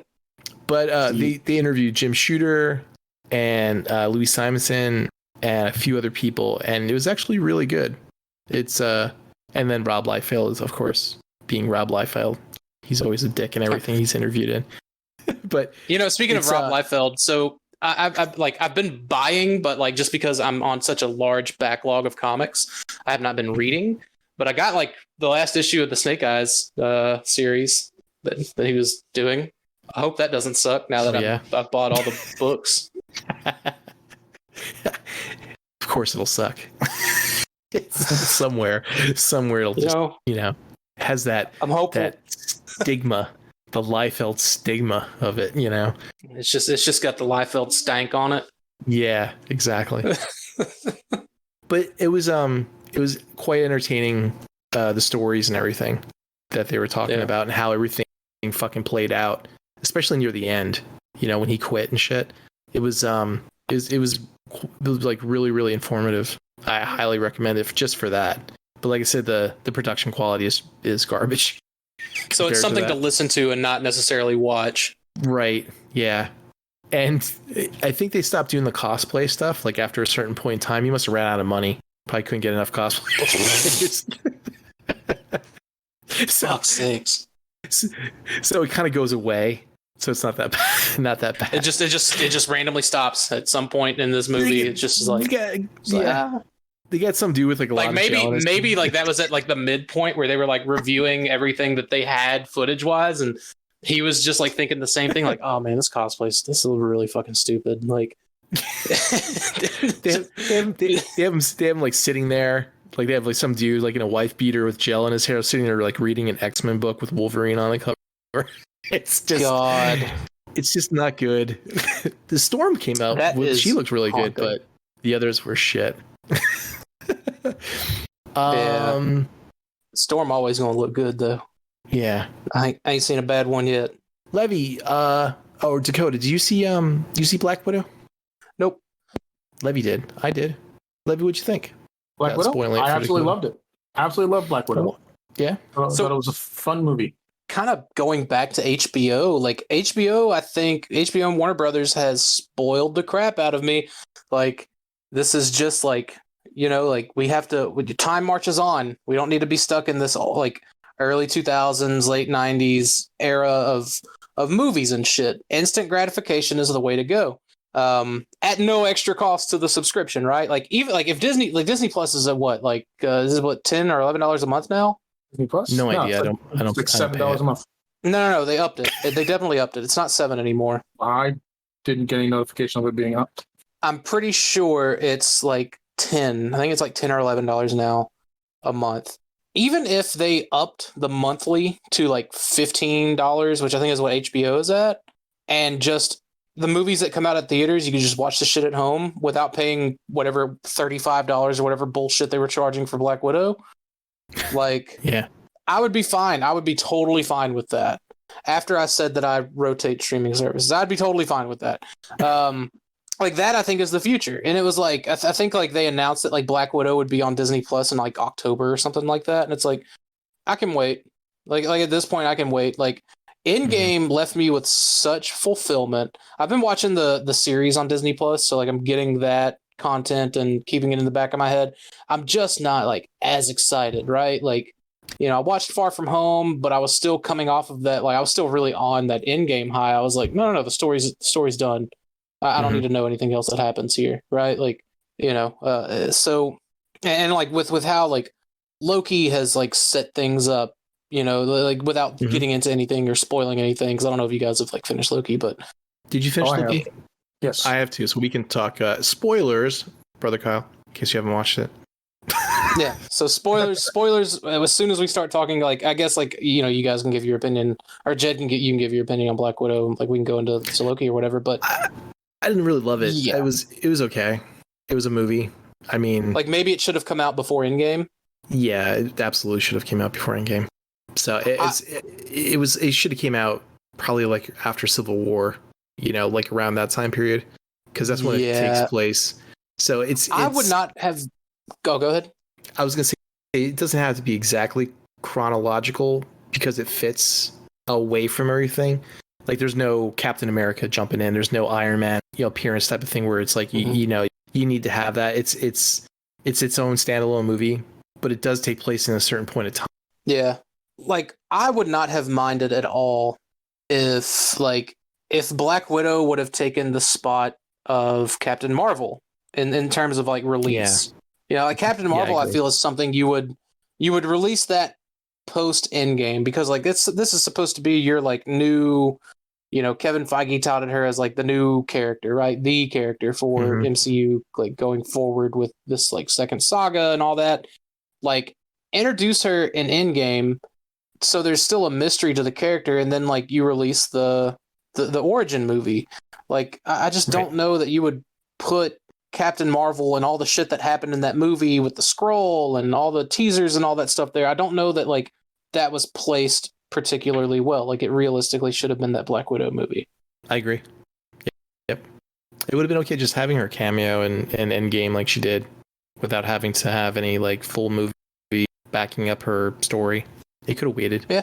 That's really what her role in Endgame was just a glorified cameo. Well, they filmed that first before they even filmed the movie. So, yeah, it's like it could have been fine. But I'm not I'm also not a producer of Marvel movies, so apparently there's a 10-year plan to all this shit, so they have it all figured out. There's always a 10-year plan. My thing is like I don't know. I guess like can we talk about Loki now as far as like that 10-year plan is concerned? All right, so spoiler alerts for realsies. So I was talking to a buddy of mine about this, and he is very much like he's kind of got me on board with this kind of like I guess theory that like going forward, like I don't think we're gonna see this particular cast because actors age. And I think that with like Multiverse of Madness and stuff like that, we're going to see kind of like the newer, younger faces of Iron Man and Captain America and so on and so forth. Because like the end of Loki very much sets up the multiverse. With, like that, like everything was one singular timeline, in Loki until, other Loki, girl Loki, fucked it up. Granted, for the better, but as far as like a consuming entertainment standpoint, but like like seeing just the birth of the multiverse happen in a show and making it not too convoluted, I thought was a great thing. It was just like, oh, it's just like the multiverse was literally born out of revenge, and then like just the way Loki ended with like Loki's going to be back for season 2 and all that. But like it really has me hyped up for Doctor Strange and the Multiverse of Madness. And we see how all these multiverses like branched out and spider webbed and essentially made this like big, galaxy of multiverse things. Like I don't know, man, like that's I definitely think we're going to see, because like you can't not have Steve Rogers. You can't not have Tony Stark. Like you just can't. Like they're Marvel like mainstays. Like it's like the big three: Iron Man, Cap, and Thor. And like Hulk is a good big fourth, right? Like. So and I don't think they're gonna use that as an opportunity to be able to swap out actors and explain it, and everybody will be okay with it. Recast. Yeah, I think that's and now that they know that they have a gold mine treasure trove of these comic book movies, I think we're gonna see a lot of nobodies, no name actors that are young, still in their early 20s, taking these roles up to be able to carry this for 10 more years, and then maybe even another 10 more years after that. Because like Robert Downey Jr. was like what in his late 30s, early 40s when Iron Man 1 was filmed. It was 11, 12 years ago, yeah. Yeah, so, and I think that now that they have like kind of a hang on like how they want to go about with all this, I think Tom Hiddleston has that like youth gene where he'll look young long enough, but like even then, like we know that there's other Lokis out there. Like I still think they're going to build upon this particular, timeline, quote unquote, or this phase, this universe, this saga. But I think Multiverse of Madness is really going to be like the point of which they're going to build up to Secret Wars, because we know they're building up to Secret Wars, and I think a lot of people are going to have their hopes crushed when they realize it's not the that Secret Wars, and it's going to be like the 2014 2015 Secret Wars, which personally I'm fine with, because like I didn't particularly mind the whole Battle World thing where Reed Richards and Doctor Strange and Molecule Man all had to like rebuild the multiverse, right? Because they fucking destroyed it. Right. And then had to merge everything in like this temporary time period. But like we could get a good, big movie with like Hugh Jackman as like that old man Logan in that story arc. And that's rumored. Yeah. Yeah. So, like it's there's a lot of pieces there, and it makes more sense for it to be that 2014, 2015 Secret Wars thing. And one of my favorite stories of all time happened after that event, was the Secret Empire. And if they run with Secret Empire being the next big thing after that, like you pulled me back in. I'm here for it. I think that with the way that they're doing things now, they're basically writing their own ticket to do anything they want and be able to explain it away, easily. And that's a good way to bring in the Fantastic Four, and bring in like say existing actors that may have been like in other movies they may want to cherry pick, like using Hugh Jackman as like an old man Logan, or whichever Professor X they want. Probably not Patrick Stewart because he's old. Or just just to bring in Ryan Reynolds as Deadpool. Yeah. That's a given. That's an easy one. They know that's exactly they're going to do that. I mean, did you guys see was it last week? He's been doing like he did the trailer thing with videos. Korg. Yeah, with Korg. The reaction. Yeah, it's pretty funny. But yeah, I mean, like anything, like you can explain where mutants been. They're here now because it's in the multiverse. Or I don't know if they're going to necessarily do the whole Iron Man, Captain America, because like you said before about like you have that iconic figure of like Peter Cullen being Optimus Prime. You should have like a different voice actor do their own thing. I think that if you try to retcon or replace like Robert Downey Jr. as Iron Man, it's not going to go over well. It'll be kind of like an imposter sort of thing. So I don't think it's going to be a retcon or a replacement. Like again, like because they're doing a good job at getting this whole multiverse thing in for like the casuals that maybe aren't going to put a whole lot of time and effort into doing multiversal research.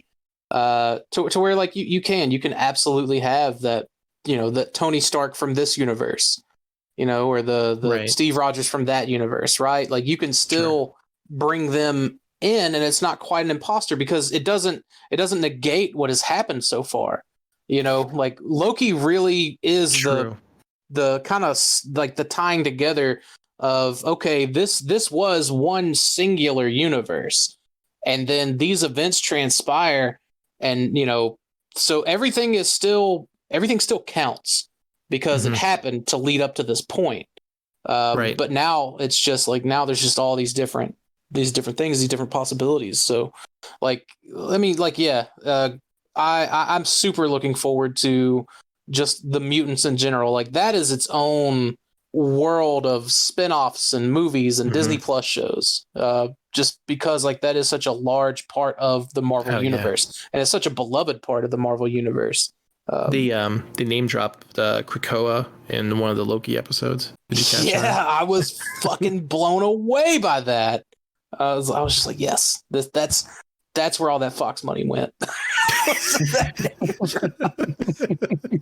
So what the hell did the Ryan Reynolds say in that thing? He goes, I said this something that looks as cheap as Fox having a fire sale blowout.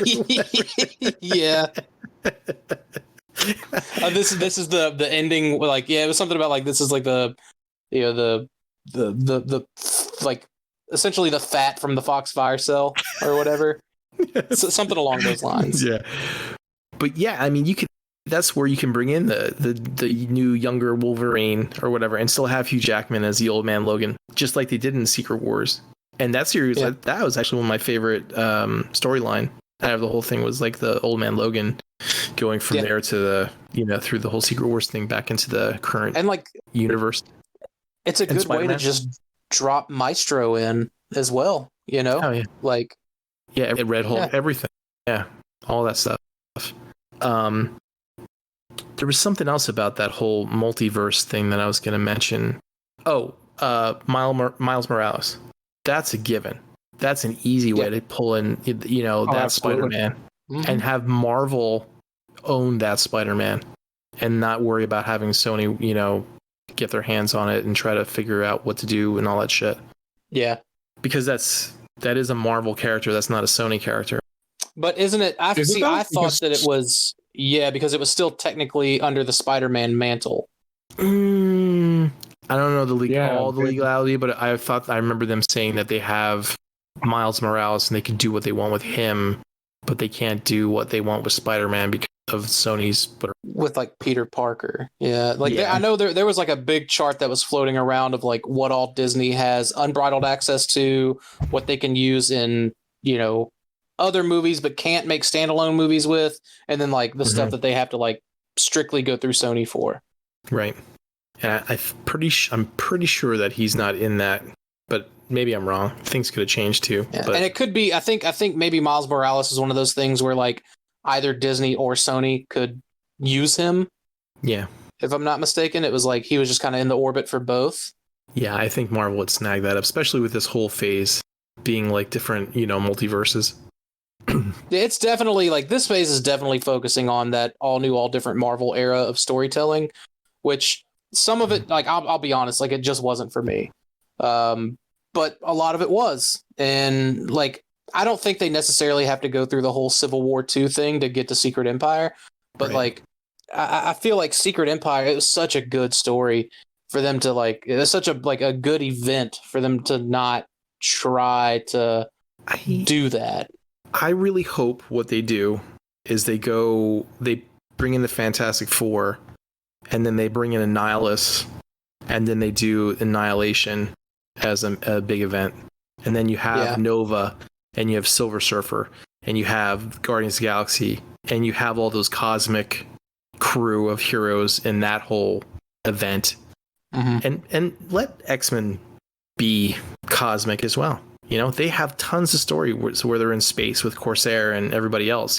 The Brood, they have aliens now. And, Marvel has aliens. You don't even need to use a Brood. You can use aliens if you wanted to. A variant of the aliens is. So there you go. Good way to explain the Brood. Levy? Opinion? As far as the whole Phase 4 multiverse possibilities and what you want to see. I don't think I have anything to add to that. I'm excited to see what comes from here, but no theories. Yeah, I don't know. I think I'm all theoried out after my theory my Loki theory from last time. Which one? Just took all the wind out. No, the whole idea of the Loki series being symbolism for Disney and the film rights and Sony and Fox and all that. Right. I really wanted to see Doom in that Citadel, but I knew it was going to be Kang. Yeah, it was going to be Kang. Hell, Kang's name was on the side of Avengers Tower. I know. I get it. I know that's where it was going. I knew it, but I still want to see Doom. Got to have Doom somewhere. He'll come again. I feel like that's going to be a Secret Wars thing because Doom was like the big, it was Doom World, right? Like, it was the whole thing. He's coming. Watch Boss Level. That was a good movie. That was fun. I recommend that. And Levy, I said they were teasing the whole Green Lantern thing in Superman Lois. It never happened. It never happened. It never will. I don't think. They'll never do it. They'll just keep, fucking teasing your dick throughout the whole thing with it. So fuck WB. Dude, after watching the Snyder Cut, like, yeah, fuck WB. Like, let that man finish that trilogy of movies. For fucking please. Like, oh, dude. Like, how could they not? You know, like, that's what's, like, I guess most baffling. Like, I'm fine with not everything in the DC, like, live action shit. I'm fine with none of that, like, lining up with one another. Like, it doesn't all have to connect. Like, 2-3 years ago, I'd have said, fuck you. Like, it all has to connect because, like, I was addicted to that Marvel, way. But like after I finally like watched Titans, I was like, I'm fine with Titans kind of existing outside of, the stuff that Snyder was doing. And I don't give a fuck enough about the Flash and the Arrow series to watch those. I watched the first season of. They were good. Now, past three seasons has been shit, but they were good. But yeah, I watched what was it, Heroes of Tomorrow or whatever, where Legends of Tomorrow. Legends of Tomorrow. I watched the first season of that, but like haven't kept up with it. Because I think like it moved from Hulu to Netflix or something along those lines. Yeah, that didn't turn out very good either for the past few seasons. Yeah, bummer. But like again, like I don't know, I don't have like a whole lot of stock in, going back and finishing that or catching up or whatever. It's like WB, they start strong and they get to the third, fourth season and they hit their peak, and then after that it just turns to shit. Like they run out of ideas. Yeah, and it's just the acting suffers, and it's like, hey, you've been acting with us for a while. You want to direct an episode? Oh yeah, that'd be great. It's crazy because apparently, like DC Comics, like in terms of like the books, have just been like constantly getting better. Mm-hmm. From what I've heard, I don't read any DC titles just because like my plate's full as it is between like the handful of Marvel titles that I read and the Transformers stuff that I'm still super backlogged on. But like from what I understand, like they're telling like super good and compelling stories in the comic space, but like just let Snyder do those 2 more Justice League movies, like just by my understanding he doesn't want to. Zack Snyder, please. I don't give a fuck about DC unless you're making it. Yeah, please. It's going to be one of those things where he probably doesn't get along with the execs and just doesn't want to deal with it again. But I mean, I feel like there's a dollar amount, like sorry to interrupt, but like there's a dollar amount, right? Like for people who don't like each other to be like, all right, yeah, fuck, whatever. You do this. You make money, I make money. We're both making money. Well, they did that with they did that with shit. Who's doing Suicide Squad? James Gunn. James Gunn. Yeah, I was reading some interviews with him, and they're like, he's like, he watched the first movie, and he said to him, he's like, what do I have to keep from this first movie? And they're like, nothing. They're like, you can get rid of everything. They're like, or you can keep everything. They're like, we would really like you to keep, Margaret Robbie or whatever her name is, but you don't have to. Either like, do whatever you want. And he's like, I'm gonna make it rated. And they're like, okay, that's fine. No big deal. They're like, I'm gonna make it what? So different. Rated R. Oh. And they're like, it's fine. No pushback at all from like anybody with his stuff. It was so weird, like how it was completely different with that and like Justice League. Yeah. I wonder if it's because like it is essentially like D-list, with the exception of Harley Quinn, D-list characters. Yeah, it's like Batman's their golden goose, and they don't want anybody to fuck with it because they think they know best for it, and it's not. Yeah, I don't know. But yeah, it sucks because then you have like a creative person like James Gunn who can do whatever the fuck he wants, and then you create a person like Zack Snyder can't do shit because he's like he has these like rules and that's you have to follow this. That's it. Superman Lois, I've been watching that, all of those. That's actually really good, and it's really good production quality, and the story's really good. And that's just the first season. Yeah, exactly. And they do not give it 3 years. They do not reference anything else at all in the WB. They don't reference Arrow or Flash or nothing. You mean the CW? CW. Yeah, they stay away from any type of reference. The last one was with Diggle in it, and that was it. And he was in for like 2 minutes because he directed it. But yeah, and it's good, which is surprising. So, the only bit of news I have is that Tomorrow War sequel is in the works with Chris McKay, and Chris Pratt is expected to return. I have that in my watch list. I haven't watched it yet, but it's definitely there. I liked it. It's like I was mentioned to a friend of mine. It's kind of like they cut up all the really good parts of like 90s and 80s movies, and they kind of stick it together in a storyline. So it's predictable, but it's fun because it has a lot of the tropes from things that you've already seen before that you like. You know, like Aliens. Fuck. I can't believe I forgot the name of the movie. You're just stuck on Aliens, dude. No, it was like Aliens and what's the one with all the bugs and fucking Starship Troopers. Thank you. Like Aliens and Starship Troopers and Thing and awesome. You know, like little bits here and time travel this and Terminator that. And would you like to learn more? Yeah, it's like shit like that. It has like little bits of everything. It's fun. Levy, do you have any weird news? Weird news? I have a couple. Let me see here. Oh, good. What was it? It's Dakota. It's like a fucking roulette wheel with him now. You spin it. He's like, are you gonna get the black, which fucking penis is, or are you gonna get the red, which is like fucking some type of mutilation of death, or do you get the green, where it's completely nothing else at all? I'll let you guys figure out what that is, or what it is tonight. All right, so for my first story from Yahoo, a herd of drunk Indian buffaloes exposed a hidden stash of contraband liquor and got a group of farmers arrested. Wow. Bullet points. 3 Indian farmers were arrested for selling illegal alcohol after a herd of buffaloes got drunk on their moonshine. They were reported by a vet who noticed that water in the buffalo's trough had turned yellowish. It turns out the bottles of liquor had been hidden in the trough. This takes place. This happened in India.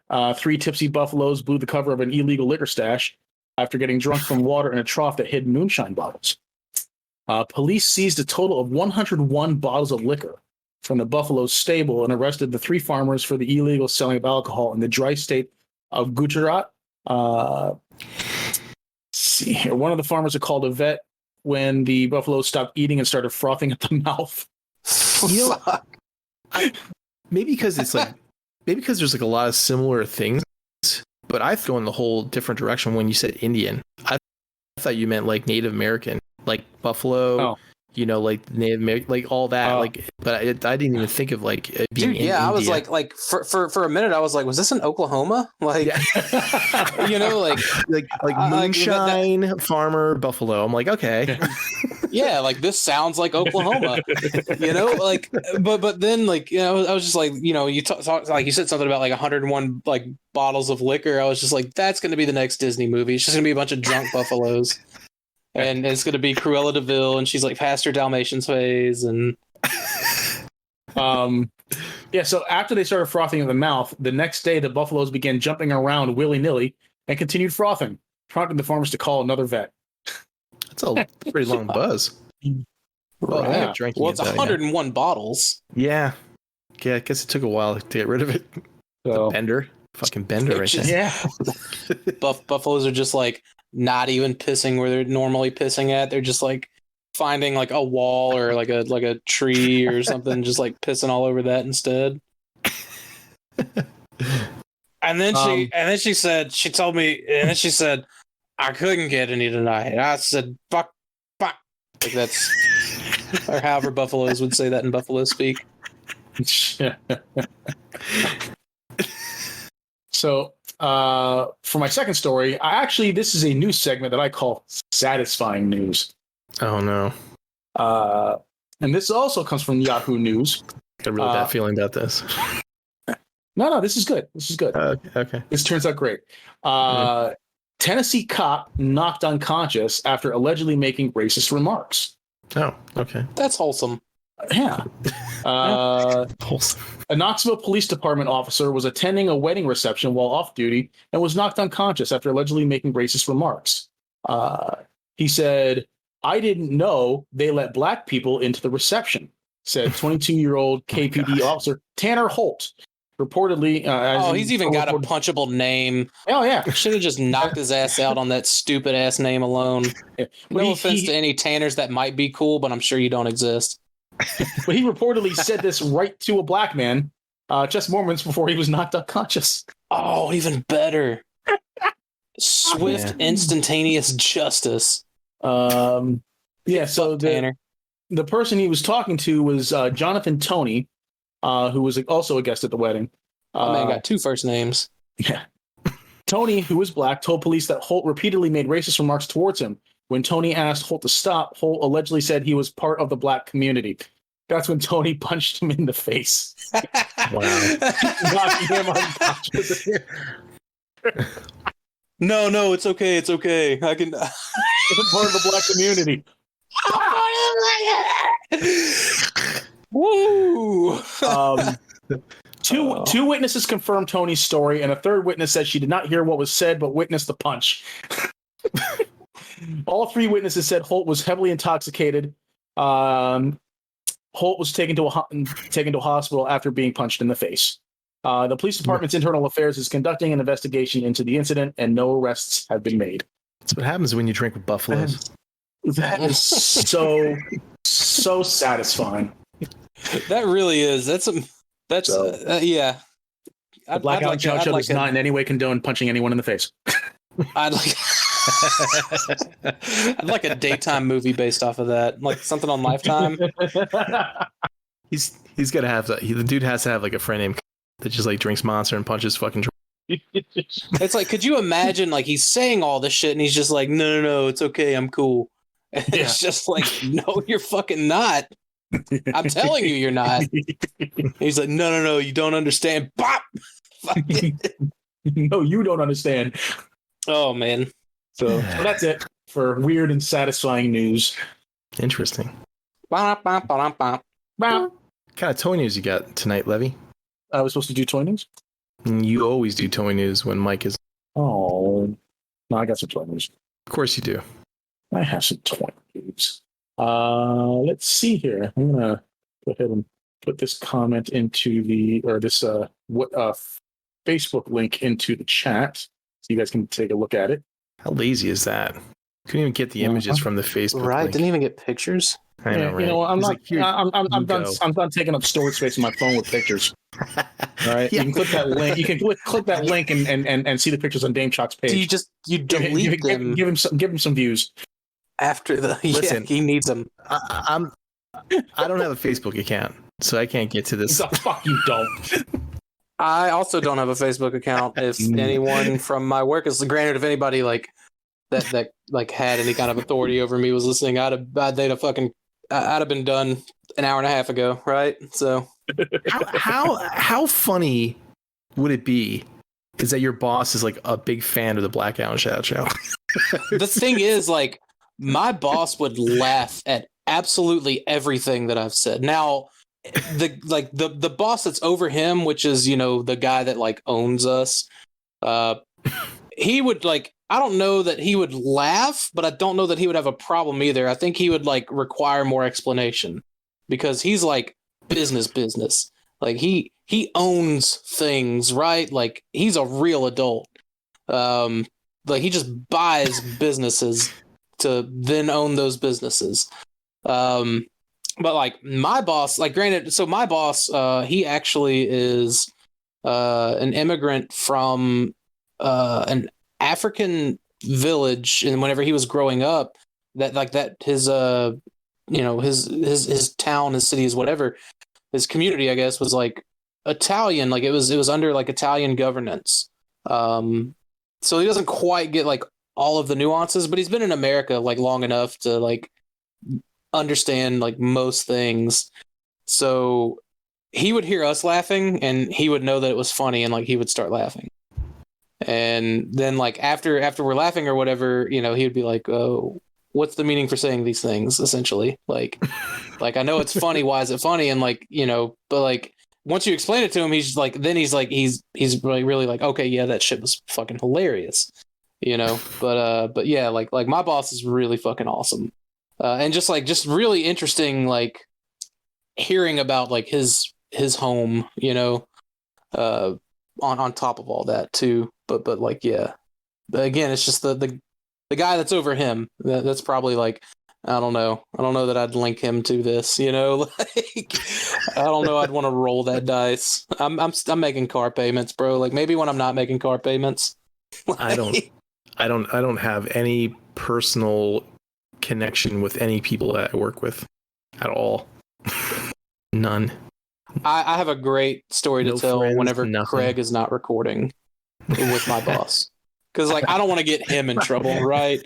And then in turn, like the story I'm gonna tell probably would get me like Twitter canceled. I just don't want to. Open that can of worms. We'll save that for the end. Yeah. Save that for whenever I see the recording thing is not in here. Right. All right. So we've all seen the Kang Toys Firmament, which is their version of Dive Bomb, right? We all know that Kang Toys is releasing like a Legend scale version of those characters. So this here is the mini Firmament. I don't remember. Did they show any of the other mini figures yet? Or is this the first one? I don't think so. Yeah, I don't recall seeing any of the others. But this looks good. I mean, I don't collect Legends or anything, but Dude, honestly, I didn't even know this was Legends until you said. I didn't read up at the top where it said mini. Like I just immediately started looking at pictures because I'm a fucking child. I mean, I assume it's Legend scale. Yeah, it's mini. It says CY Mini 01, and I know that they've already. I know they showed off the bigger version of Dive Bomb already, but like this is pretty cool. It's not something for me. Like I'm so far removed from like third party news, I couldn't tell you what's coming out or not coming out. I do like that his sword becomes a hoverboard. Yeah, that's the most 80s thing about this. Absolutely. The arm mode looks good. See, I didn't even know Dive Bomb was an arm. Like I always thought Dive Bomb was like a backpack. Oh, no, it's just his wings. Well, Feral Rex, if you get the Fellas Saber figure, like he's like the 6th Predacon, you can make him the arm, and he's like a repaint of Rampage. You can make him the arm, and then Dive Bomb will become the whole backpack. But most times he just takes the wings off and places them on the back. I really have no interest in the combined mode of that. I really don't care about that at all. I'm like just getting those of the for the beast mode. Yeah, because I think it's like the Dinobots. I could give two shits about the robot mode. They're always going to be staying dinosaur mode, forever. I was the opposite of that. I love the Dinobots and their robot modes. I like, and generally speaking, I just like robot modes. But for RoboCon this year, I made an accessory for Grimlock. I saw that's great. The apron and the bow tie like piece and all that, and like now like it's just like I just have Grimlock in Dino mode, and I'm like, well, I guess the rest of the Studio Series Dinobots, whenever they come out, like they're just all going to be in Beast, like they're going to be in Dino mode now. Yeah. So did you use a sewing machine for that, or did you hand sew? No, so I didn't even hand sew. I went and got fabric glue, and I used hot glue. Because like I can't sew, like that's not in my wheelhouse of things. Now the neck piece, I completely designed that. Like I 3D designed that. I'm really proud of that neck piece. With the bow tie on it. Super proud of that. Like I knew, like that's why I made some extras that like didn't have the apron, because I was like, maybe someone out there is like much better with soft goods than I am. But like what I also did was I took a backing board from like a comic backing board, and I cut strips to be the like neck strap and the waist strap, so that way there was like some rigidity to it. Okay. Yeah, right. So it wasn't all just flaccid, But yeah, like everything's like held together by like various adhesives, and it turned out like really good that way. I was super proud of that, considering I'm not a seamstress, whatever. I don't know how you say it. See, Levy, and here I invited him onto the show so I could get some more sewing tips, lab coat, but yeah, dude, no tips. Just gonna have to use glue, bro. Like Fabri-Tac, I experimented with a lot of shit. I used like Fabri-Tac was what I ended up going with most for a majority of it, and then just like a hot glue gun for the rest. I tried some of that E6000. I just didn't like the way that turned out. It was a little too thick, I forget what I used. I patched my jeans with something. was like a green white tube, and it worked out really well. I forget what it was called. Some type of fabric glue. Because I didn't feel like fucking sewing that either. Yeah. But yeah, man, make some lab coats. For like what scale? For what figure? Like I don't know. MP Bumblebee. There you go.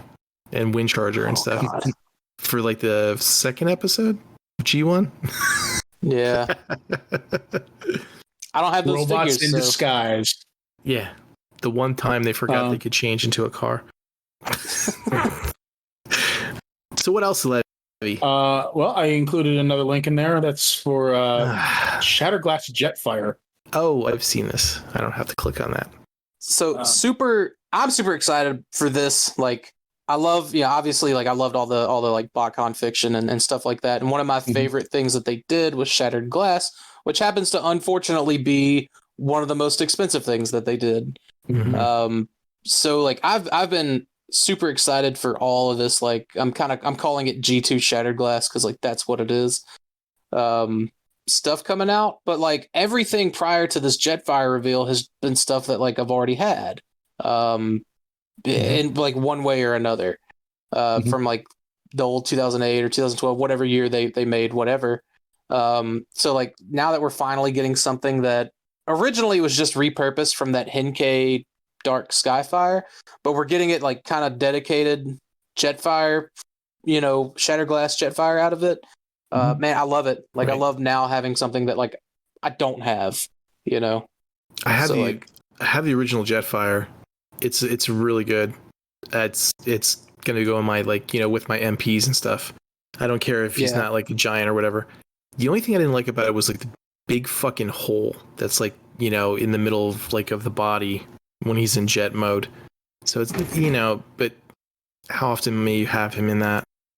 But even from that angle, right? Right from it's like see-through type of thing, kind of like the hell was it, the Fans Toys Rodimus, I think, or Hot Rod was like that. But yeah, I pre-ordered this too because I'm excited for that. Yeah, I don't have the original Commander class Jetfire, so like this is the one that's going to be like a new mold experience for me too, right? Yeah. Like it's a great action figure. I liked it a lot. It's done really well. The shout out to Casey Kohler for like doing all the art for all those Shattered Glass. Yeah, those are all like really well done. And yeah, I don't know if you saw like they released like images of the variant covers for issue 1 that's going to be coming out. Like I think if I'm not mistaken, all the Pulse Shattered Glass stuff comes with a comic book cover variant. I think all of those are Casey's, but Alex Milne is doing one for issue 1, which has Blur on the cover, but it's an homage to that G2 issue 1 cover from Marvel. It's killer. It looks so good. I love the way it looks. Like, are you interested in like any of the Shattered Glass stuff at all? No. I mean, I really like the way this one looks. I like the color and everything, but I already have that the regular Jetfire, and I'm kind of out on Hasbro mainline stuff again. Right. So, and I didn't get any of the other recent Shattered Glass stuff, so getting this one doesn't really make sense. I have the Make Toys Cross Dimension Black Jetfire, so yeah, but I know what you mean. I didn't buy any of the other Shattered Glass stuff either, but I wanted to get the Jetfire one because I thought it looked. Yeah. Honestly, like none of it sold out. So anyone, I guess, who was on the fence, wanted to see maybe the full lineup, like this probably makes the most sense. Since again, like I think it's all still readily available to order. What have they released so far? I know they the only thing that's out, put the Blur up. So the only thing that's like currently out and in people's hands was that Generation Selects 2-pack that had Optimus and Ratchet in it. Okay. The Blur is coming out in the Chinese markets, like overseas. Now, it does not have the comic book, obviously, because I don't think the comic is slated to release until like either August 1st or September 1st, something like that.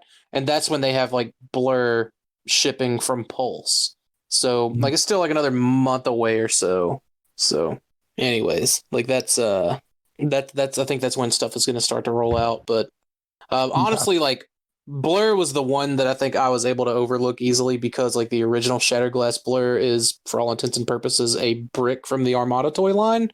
Mhm. So getting that deco on an actual Blur mold now, and the new head sculpt being, strongly taken from that 2008, and that was a new head sculpt, at BotCon 08.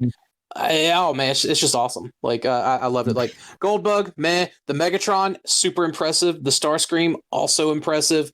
But like none of it really like excited me as much as Blur, because Blur was like the really only one that just didn't have a great toy because of like the time that it came out.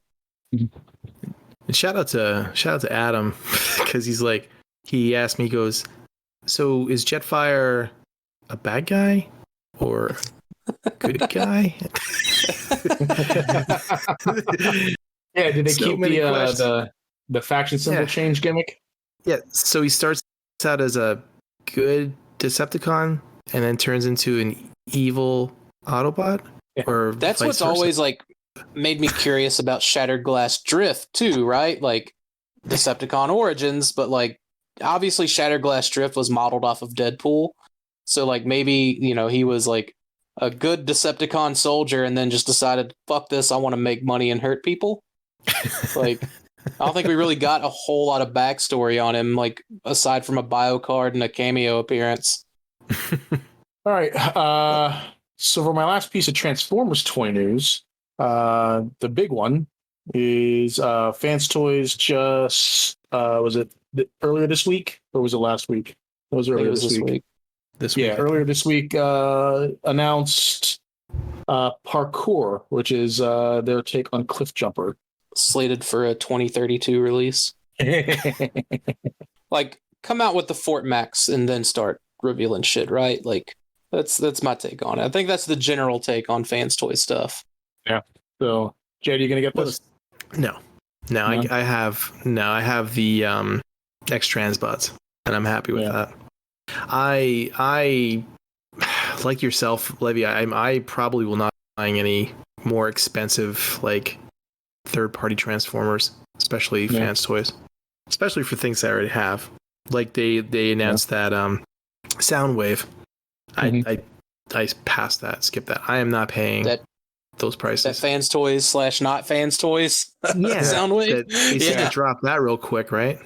It's like, well, here, look, we have the was it Robot Paradise, Soundwave or Acoustic Wave. And right? I think they even kept the name. I think they even still called it Acoustic Wave, right? Like, but hey, look, here's our Fans Toys Parkour though. If I buy into the theory that like Takara is about to announce Soundwave 2.0. Mm-hmm. That'll be $350. I foresee future. Yeah. Jetstradamus has spoken. If I had known the Robot Paradise Acoustic Wave was going for pre-order, I might have been tempted to order it, but I didn't even know that it was up for pre-order, so I completely missed out on it. But when I saw the price for it, then I was like, yeah, I don't need to replace my MP Soundwave that bad. I think this Fans Toys Cliff Jumper is going to be at least 130. Oh, I wouldn't doubt it. At least I wouldn't doubt it. How much was the MP Bumblebee? That's a good question. I thought he was up there. I thought he was like, I mean, I guess it depends. Like, did you buy from Japan? Did you buy from America? So on and so forth. But I don't think it was domestically. I thought he was like 120. Was that? Is that right? No. Wait. I think that was the first MP Bumblebee. I'm talking about the second one. I think the second one was closer to. No, the first MP Bumblebee was like 80. Was it? Yeah. Yeah. I remember seeing that in Toys R Us for $80. Dude, like I want to say the most recent one was definitely like over 150 domestically. Or maybe that was Japan price. I remember it being like, granted, like we're talking about Transformers and Transformers fans, but like I remember a lot of people bitching about the price. Yeah. So what is that? 21? No. Yes. No. 21 was the first one. Yeah, it was the old one. This one was was he 40 something? He had to have been 43 or 42. According to Hasbro Shop, the MSRP was $119.99. Oh no shit. Yep. Okay. Yep. I just pulled up it on Amazon. It's 120. So, yeah, I wouldn't doubt that would be upwards of 130 or 150. That this cliff jumper, I would not doubt it at all, especially with the prices, the way the prices have been going. The only thing that was anything that was reasonable was when they announced Skids, and he was like what 80, I think, or 90. I don't think Skids is going to be as like involved as some of these others like newer ones have been. Right. But yeah, I'm kind of out on the whole Fans Toys third party, take all my money bullshit. That's the nice thing about like Kang's toys. You pay what 120, I think it is, and you get something that's the size of a Dinobot, and it's huge, and it's like heavy, and it's the joints and the ratchets, and it's like tight, and it's really well made. You could kill somebody with it if you wanted to. That's how fucking heavy it is. It's like it's really well made. It's a really good. It's all of them so far, and but not triple the price or anything for something like a Soundwave. No thanks, because you're paying what was it, 280 for the Soundwave, and then another 120 for the tapes. Was that it? Yeah, I think that's what it was. So that was what was weird, man. Like the Hasbro release of that, it was like, what was it, like $100 for all of it? I paid. That's the American version, 140. Yeah, the American version. I think I paid 140 for that, and the whole 5 tapes. Yeah. You're right. You're right. It was like, it was 140. It wasn't 100. I don't know where I was getting 100 from. I think I was getting 100 from like that being the price of Takara Soundwave by itself. But like, no, Takara Soundwave was not 100. He was like 180. Really? Yeah, he was up there. Shit. Like, it was still wild, the fact that like the Hasbro one with all the tapes was like less than $200. Mm-hmm. Yeah, that was like one of the first things I bought years ago when I got back into the whole collecting thing. I for one will not be. I won't be buying any Fans Toys products until they make these things easier to get. I mean, I'm not doing it out of like any kind of boycott or nothing, but I just don't want to deal with the rat race of trying to fucking buy this, put my pre-order in, Are they really selling, like pre-order selling out that fast? Yeah. I mean, you try to get on the website and the website just like breaks. You can't like pre-order them from Big Bad anymore? I don't even know if the pre-orders go up on Big Bad Toy Store. The last pre-order that I think that was Fans Toys that went on big BBTS was Springer, I think, and that was gone in 15 minutes, I think. Do you think Hasbro's like put the boot down because like Big Bad does do a lot of business with Hasbro? I don't know. They're selling Kang toys, so they do sell third-party stuff. Yeah, but Kang Toys is definitely a artistic take, like a unique take on some of these G1 where like Fans Toys is like, that's unquestionably, this character, right? They sold the Make Toys Seekers on BBTS too. And that's wasn't that around the same time as that Springer? It's when they announced that EX version of Starscream that just came out. Oh, that's interesting. Probably like 6 months ago. I don't think they splash it up on their page and throw it in their emails, but they definitely have it for sale. Okay, interesting. Oh, speaking about pre-orders, Levi, I pre-ordered the Mezco Fantastic Four today. Oh, did you? You broke down? I did. After what made you want to get those? Oh, okay. The Galactus. Yeah, I saw the Galactus, and I'm like, well, definitely need to have a Fantastic Four team. So after that, it's probably cheaper to get the Mezco than it would be to track down the Legends. And you probably get a whole lot more, and they look a lot better. They're very Kirby. Yeah. And you get, oh my god, so many accessories that comes with that stuff. Yeah. Yeah. Like you almost get a whole second Mr. Fantastic figure. I think like half of the like Fantastic Four stuff has all been like Walgreens exclusive from like Marvel Legends too, right? Like the blue and black or the classic comic costumes, not the blue and white, but the blue and black ones. They came out with like the new modern costumes as part of like a general mass release. But yeah, the first nobody wants those. They want the blue and black. Right. Yeah. Those were all Walgreens exclusives, and it took them like several years to put them all out because they were like doing like 2 a year or something like that. 2 Walgreens exclusives a year or something. I can't remember. Yeah. So was Silver Surfer was Walgreens exclusive too. Yes. Yeah. He's So considered was part of that Fantastic there was a Four Doctor assortment. Doom that was too. Yeah. Yeah, so I backed Galactus today too. Oh, did you? Mm-hmm. I was going to ask if you backed that because I actually had that in my toy news too, about the Galactus, but we've talked a lot about him already. Yeah. You feeling good about it? Yeah. Me? Oh. How big was the Sentinel? Was the Sentinel like 22 or 24 inches? okay, cool. Like that was so like I was talking to a buddy of mine about that. He was kind of like wishy-washy on, the fact that it's Galactus. I was like, yeah, dude, like they're definitely going to have to make it bigger than the Sentinel. So, I mean, I guess if they're making it 10 inches bigger, that's good. I don't know. Granted, you're probably not going to have your Sentinel and your Galactus, too particularly close to one another. So Right. scaling wouldn't be awful. Yeah, I have these spaces between my Detolfs the way I have it set up so that there's like a good square. So I'm going to put like, the Galactus with like a lot of the Fantastic Four Avengers heroes. And then the other space, I'll put the Sentinel and have all the X-Men characters.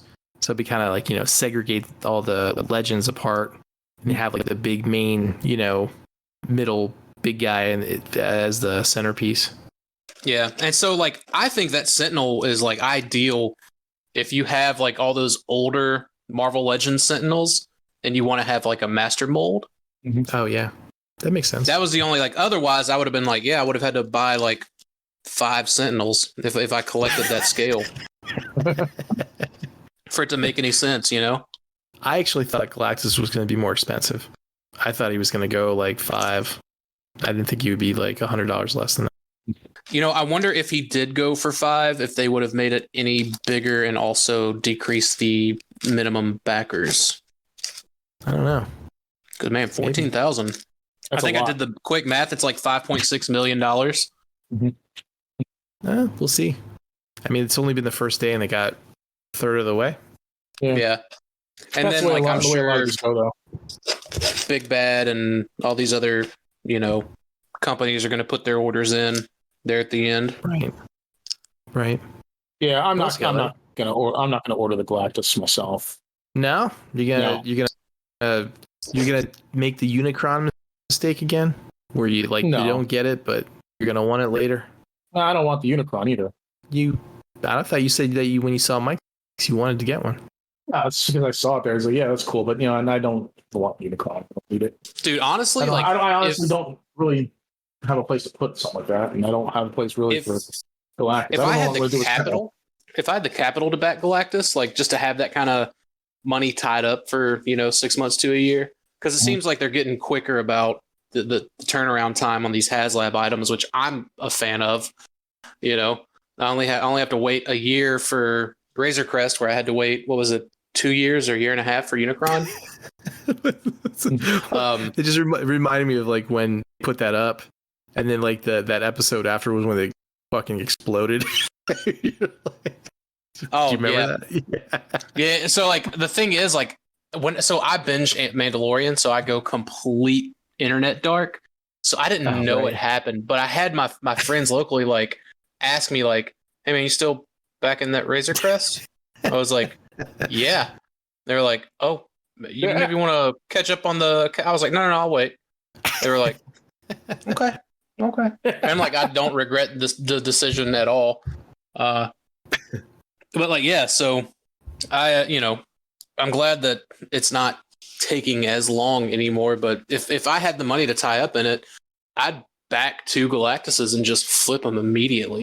Like it's just like these HasLab. Flip the second to pay for the first. Yeah. Well, I mean, you could do that, but like I would just flip both of them just to make a quick profit, like just a fast $800, right? Like it's all but guaranteed at this point.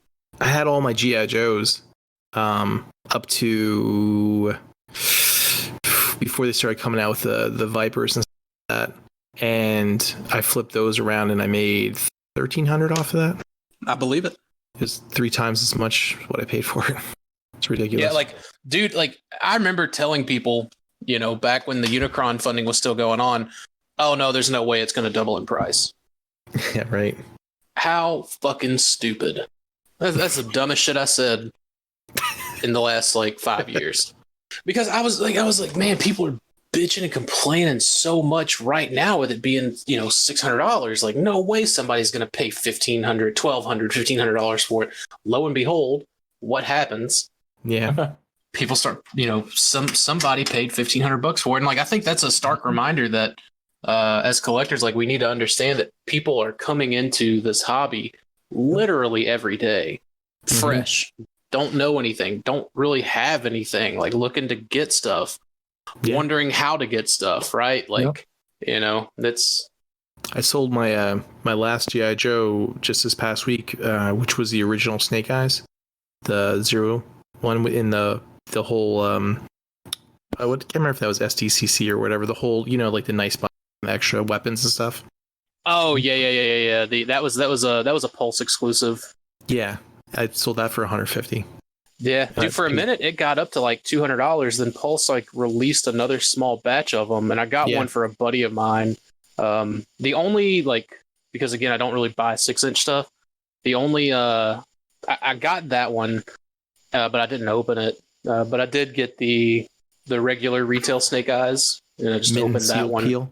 Yeah, I'm keeping it I don't even think I've taken the dojo stuff out, which ideally I could display with, the retail Snake Eyes, because none of that stuff's sealed.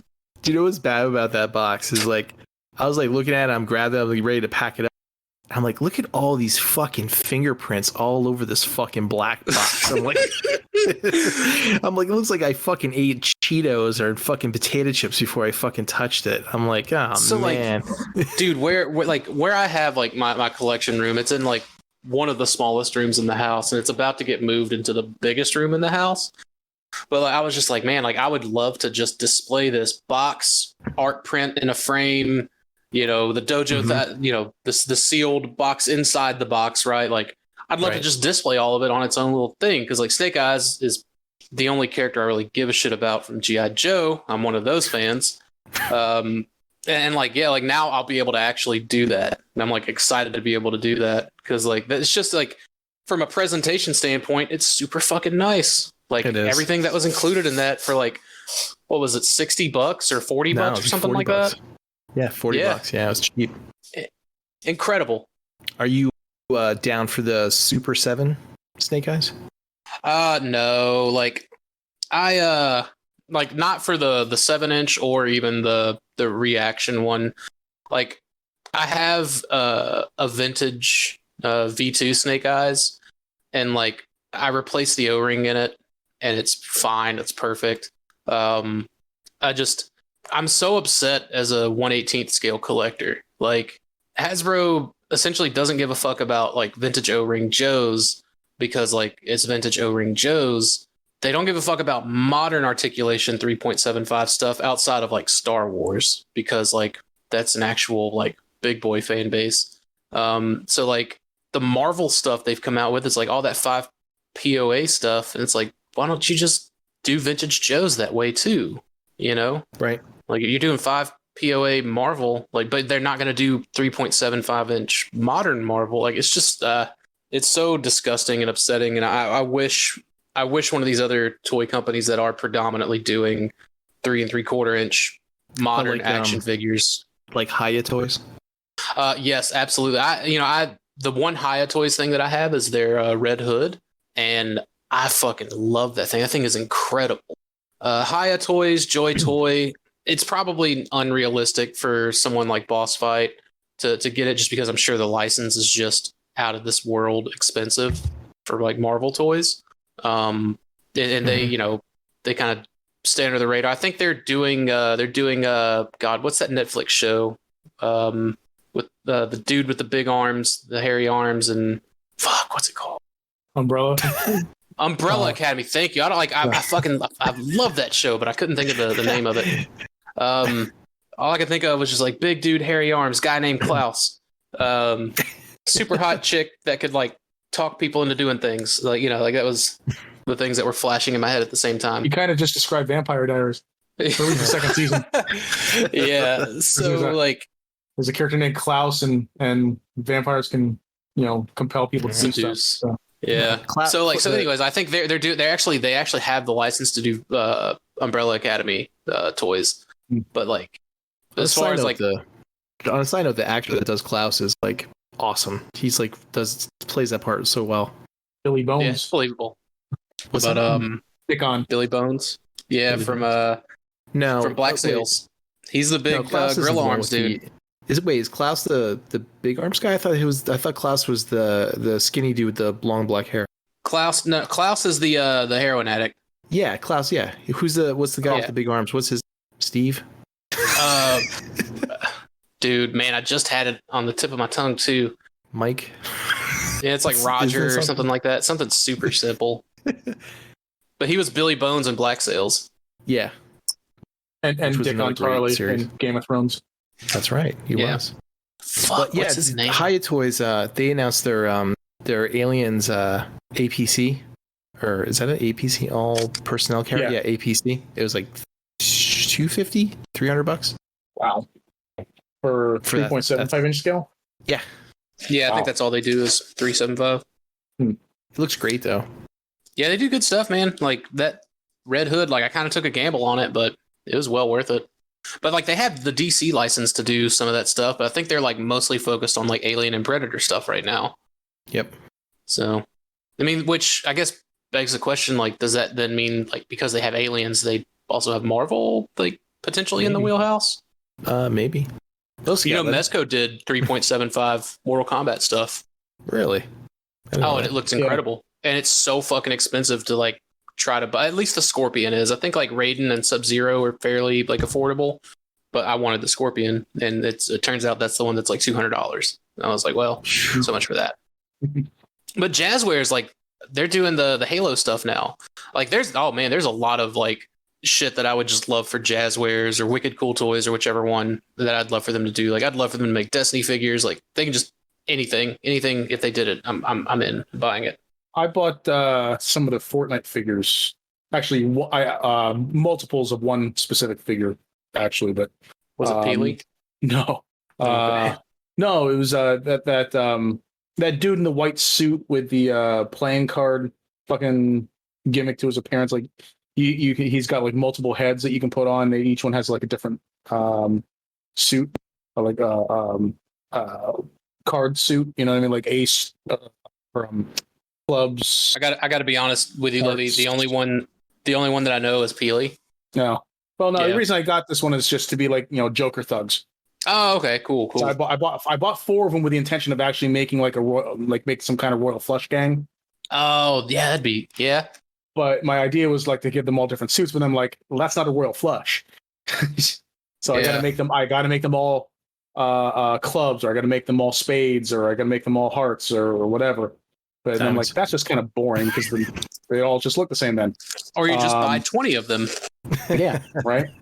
But then I found out there was a version of Royal Flush Gang where each character was a different suit. Oh, so you can still make it work. Yeah, kind of. I did. Or I just also make it did. I also. They're just I a also did find glorified straight at that point. Yeah, right. But no, I did find a figure that I could use to customize into the big Android version of Ace. I can't remember the name of the company right now, but they are releasing these blank bodies. They have a female mold, which is they have like in a 6-inch scale and a 7-inch scale, and then they also have the Titan body, which is like a Hulk type build. Mm-hmm. But like the deluxe version of that comes with multiple heads, and one of the heads is just like a pair of eyes with what looks like a full face mask. Oh, that's cool. So put that on and like use some sculpey to make like the Ace logo or whatever on his chest. You can and then Dude, paint it all white. 3D print you out ahead, bro. What's that? Me? Oh, Get you to print them out ahead. I thought you had a 3D printer, Jed. No. I do 3D. That was just an idea that I had, but I do 3D design stuff, but I don't have the printer. Who has the printer? Was it Mike that got the printer? Mike's got a printer. You never opened the box. Jesus Christ. I think he's had it for a year and a half, at least. So the warranty's good and expired on it in case it has like a fucking warped bed plate or something. Yeah. Amazing. Mike Kincaid. So I have one last piece of toy news, and this is more for me than anything else. But Mayfex earlier this week teased this: the cyborg Superman from Reign of the Supermen. The one image you could save on your phone, by the way. Yeah, I already had it on my phone, so it's probably his display screen. Yeah. So, I'm really eager to see the full solicitation of this. But this has me really, really, really happy because that just simply means that Superboy will be coming out. So, but yeah, no, I'll be getting the entire death, funeral, and Reign of the Superman figures. Anything that they make pertaining to Superman, I'm getting. So I'm gonna go on a limb here and say you're a Superman fan. I love Superman. Yeah. So, but yeah, no, I'm definitely excited to see how this is going to look. I kind of was hoping that the portion of the Superman symbol that's on the right chest, that's in the metal cyborg part of his chest, in the comics when they colored it, they made that more of like black, and it kind of like the color like faded into red on the actual costume portion of the symbol. You know what I'm talking about when it goes to the left area of the chest. So I was kind of hoping that they would do that. I might actually might end up doing that myself if I'm feeling squirrely enough. To get your little customizing hat on, start customizing. Yeah. Yeah. So, but I've been actually checking Ami all week to see if the pre-order for this went up, and it has not yet. So like every day I've been checking Ami to see if the pre-order for this came up. But I'm gonna be watching Foosh tomorrow to see if he's got any news on as to the full solicitation for it, or at least the full reveal. But I haven't seen anything other than this. So, but that's it for my toy news. We usually don't have promotions on this show, but sweetheart ropes are the awesomest thing ever. I love them. I actually really liked gummy nerds. That's interesting. Oh, like the nerds on the gummy rope? No, these were actually like jelly beans covered in like a nerd's candy shell, and they were really good. I've rediscovered my love for oatmeal cream pies recently. Oh, that's those are the best. Oh yeah, you should try to make them yourself. Try to make them like homemade. The only cream pies I know how to make are not these. It tastes a little tart. In other toy news, McFarlane revealed that they're doing the Princess Bride line. Oh, that's right. I completely forgot about that. Yeah, they teased Inigo Montoya. Mm-hmm. McFarlane, I don't know if this is like still part of your news, and I'm gonna jump ahead to it, but like I think they got like Disney property licenses. Like they teased they showed off like a mirror universe version of like Jack Sparrow. I can't remember what they called it. I don't think they called it like mirror, and they may have called it mirror universe. The Darkness Disney line. Yeah, where it's like he's essentially like a dead pirate instead of like obviously alive like Jack Sparrow or whatever, but I guess he's evil instead of good or something like that. It's like a shattered glass Disney. Basically, yeah. Like I was trying to like figure out a way to say it without saying it, but yeah, it was like Jack Sparrow and another one that they kind of like teased, and I think they showed it off earlier today. So there's speculation that like McFarlane's going to get some Marvel figures or something like that. I saw what was it? Pixar action figure from Up. There was Kevin. Remember Kevin? He was the bird. Oh yeah. I saw that in the news a couple days ago. So I don't know if they're going to keep going with like this whole Pixar line. But I have no information about that. Maybe I thought maybe you might have seen that. Oh, what's that? The Disney Pixar action figure stuff. Like they did Kevin the bird from Up. No. At least I think no, sorry, I was looking at these Disney Mirrorverse things. Oh. All right, are we ready for listener questions? Yeah. Let's get it. All right. So our first question comes from our friend Tyler Gillette, and he says, what's the biggest do-it-yourself project you guys have ever done for your collection? I know Levy's good with making steeds for his Mezco Barbies, and Jed planned on doing a Final Fantasy display after the motion comic. Lol. And Dakota got a 3D printer. So what's everyone up to, and what's the biggest project you've completed? He says you have Barbies. Steeds for your Barbies. Oh man. So I guess I'll go first. Like essentially, like I guess the biggest project is the one that I'm kind of in the planning stages of right now that I don't want to disclose. Because it's not just for my collection. So like I guess so it doesn't sound ominous or sound like something that I'm going to sell or whatever, because I'm not. But it does require extensive use of my 3D printer. Last year, COVID year, I met up with my friends that I've been meeting up with regularly for several years at either BotCons or RoboCons after BotCon, right? Like, so the fact that there was no like RoboCon last year, there wasn't anything last year except a G.I. Joe toy show in Kentucky.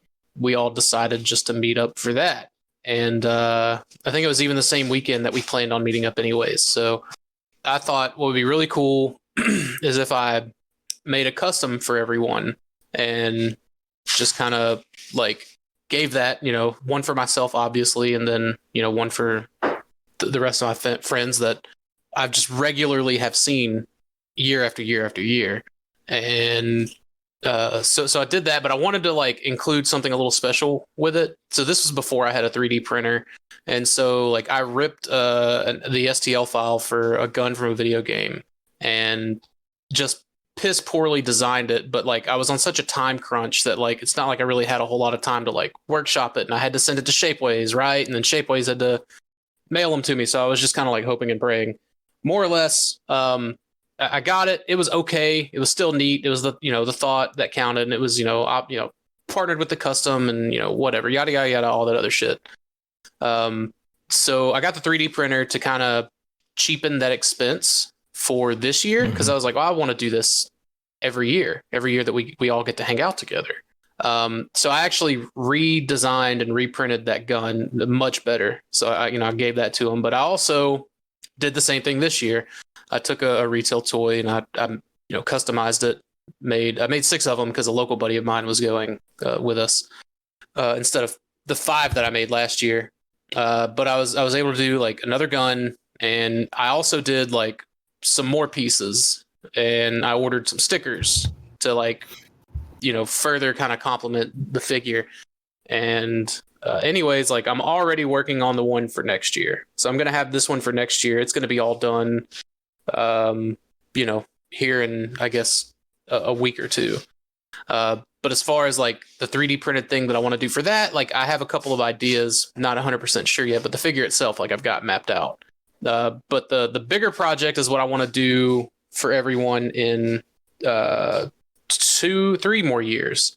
So I'm thinking ahead, but I want to do like a big diorama piece for like all the little customs that I make for all of my friends, and like package it and such. So that's currently, I guess that's the biggest project for my collection, because everything will be obviously on display for me as well, but also for my friends that I look forward to meeting every year. So that's cool. Yeah, that is a super long story to be like, yeah, this diorama for my friends and me. But what you can use whichever version you want, Jed. How did you wire your lights and stuff for your deep and your KLAC? Oh yeah, I guess that was a pretty big project too, right? Yeah. So I mean, all that shit I ordered off of Amazon. I got the LED strip lights, and there's these connectors that you would use to like join, say you had like a big LED light project and you needed multiple whatever, maybe you needed a break somewhere, so you had to run wires or whatever, but they have these little connectors where you can like join the 2 strips together. The little like contact pins touch the little copper looking parts on the strips. So that was essentially like the nuts and bolts of it. But like I would take those and I would cut them in half so I'd have the exposed wires, and I would take it was the power couple, like I can't remember the name of the like what power wire it is. Like give me just a minute, I may be able to find it in my Amazon order history. Let's try 2019. I think I did that shit in 2019. It hasn't been that long since you've been on the show, have you? Well, I ordered these all these LED strips on October 9th. Huh. I thought you were like on last year. I don't think so. All right, so they're the 2.1 millimeter by 5.5 millimeter direct current power cables. Like so, like if you have like video surveillance, right? They look like those kind of inputs where it's like the bigger cylinder piece, and there's either like a peg or a slot in the other, like the male and the female. Here, I'll share the item. You may be like better with words than I am. Like, boy, when I say I'm stupid, I'm fucking stupid. But so like, granted, these are the extenders. These aren't like what I used to get it all to work. Most of those LED strips have like the female portion of these wires that I sent you. So I'd either start with that end, or I would completely like clip that off and use those exposed wires. More or less, like I was dealing with exposed wires and crimps. I was just crimping them with little wire crimpers, and I would run all of that to a 1 female to 8 male output. And I think the power supply was an AC to DC. It was a 12 volt, 10 amp, 120 watt power supply. So it could power all 6 DTOFs and 1 calyx on each side. And then there's a like an on-off remote control that has a wireless receiver on it that you like plug in with all of that. And you can order multiples of those receivers and remotes, and you can just program the remotes to like operate both receivers essentially. Like it was all like incredibly cheap. I definitely remember it all being like, I want to say less than $100 to do the 7 units. That's cool. Yeah, but it was basically like that was it, just like splicing wires and crimping them essentially. And you, for the which way did you go with your lights for your DTOF? Did you go up and down or underneath? Yeah, I went vertical. Yeah. I'd never really cared for the lights, essentially like taped to the bottom of the shelf. Right. Not to like say that that's bad or anything, but it just like that just wasn't a look that I wanted to go for. Probably is maybe better that way. You get more light coverage, or even if you do like the front and the sides in of the bottoms of the shelves or whatever, right? Mm-hmm. But I just wanted to do vertical, and like it's something that I may change in the future, because like obviously those strip lights are, they're on strips. It's really thin, so you can't really get it to straighten out. But I took some poster board, like they would do for like a science project or whatever. And I want to say I cut that into like 3/8 inch strips, which was like the width of the LED strip. And I basically used that poster board as like the support to keep the lights straight and standing. And then I just zip tied them at the top and the bottom to keep them, because like, DTOFs have like those frames. Yeah. That the shelves sit on. I zip tied them to those frames, and like that keeps it in place instead of, too far forward or backwards or falling, behind a shelf or whatever. Just on a side note, you're right. You were on the show in September of 2019. Yeah. Been a minute. Episode 77. That's how long ago it was. 46 now look episodes ago. Look here on number 1, 2, 3. We grow, Jed. We're growing together. We are. It only took a year and a half for you to fix that ceiling fan, but yeah. I still haven't fixed it, dude. No, I still didn't fix it. I have the things here to fix it, but like the solution is clearly to move my collection to a different room. You see? That's the easier solution. Yeah. Makes sense. How many collection moves does it take to change a light bulb? Well, we're gonna find out. How about you, Levy? What kind of I don't projects have? I don't think I've ever completed a single project in my life. Just hops from one thing to the I next. started quite a few. No focus. Nope. Need some Ritalin. You didn't complete anything? I don't think I've ever completed anything. No. You had to complete that Clark Kent, have you? No, I still haven't sewn the back of the costume up. Still. Tyler just said you made ponies for your Barbies. Don't lie to me. Don't lie Do to you me. know what? Do you know what the extent of Levy's customization is? Adding dicks to the horses? Oh. He just purchases. He just buys. Just buys. I have Levy bought just this makes for my collection. anatomically correct horse penises to the horsies for his Barbies. Hey, Wow. you have the 3D printer. I could see a market for that. Dude, a friend of mine, like, okay, so I'll tell the story. It shouldn't be too bad. So a friend of mine stationed overseas, and I was like, he's in the desert right now, I guess, for whatever that's worth. So I was going to, like, I designed and like essentially printed this thing in like less than 24 hours. But what it is like it's a dick and balls, and I put like little cartoony angry teeth on him. I put a vein on him, and then like I found an STL file for like Strongman SpongeBob, where it was like SpongeBob with Hulk arms.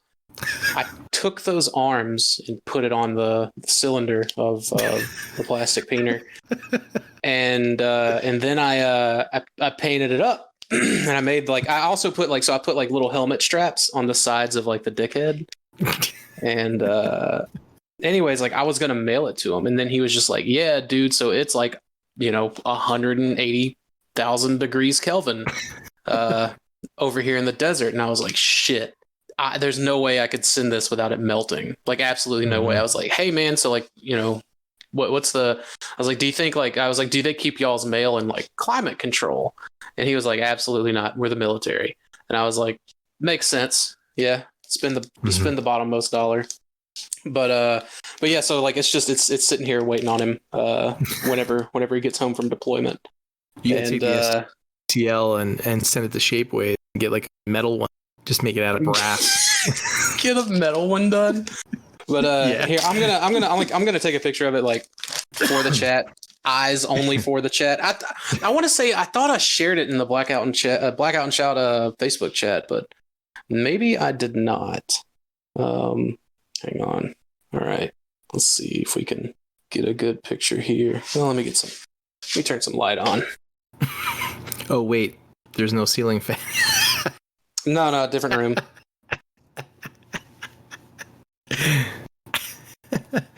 So, anyways, there it is. That's great. So yeah, like I'm super excited for my friend to come back from the desert so I can give him this. What number for customs would you put on? Oh, dude, like I would just put penis action figure or like penis figurine or something. It would definitely be labeled penis. But like, so okay, like if they're stationed overseas and like you don't have to fill out a customs form essentially because it's still it's really weird how that works. Yeah.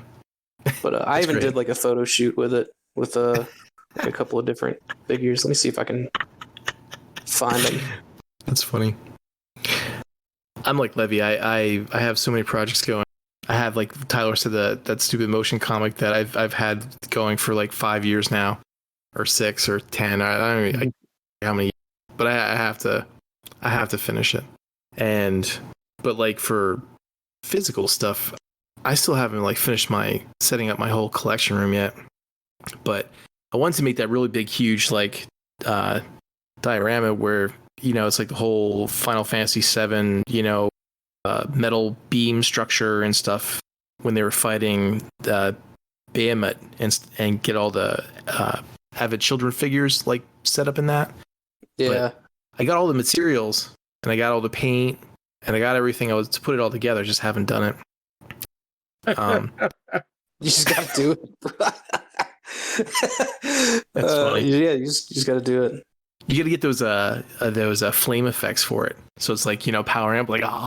Yeah, the power up.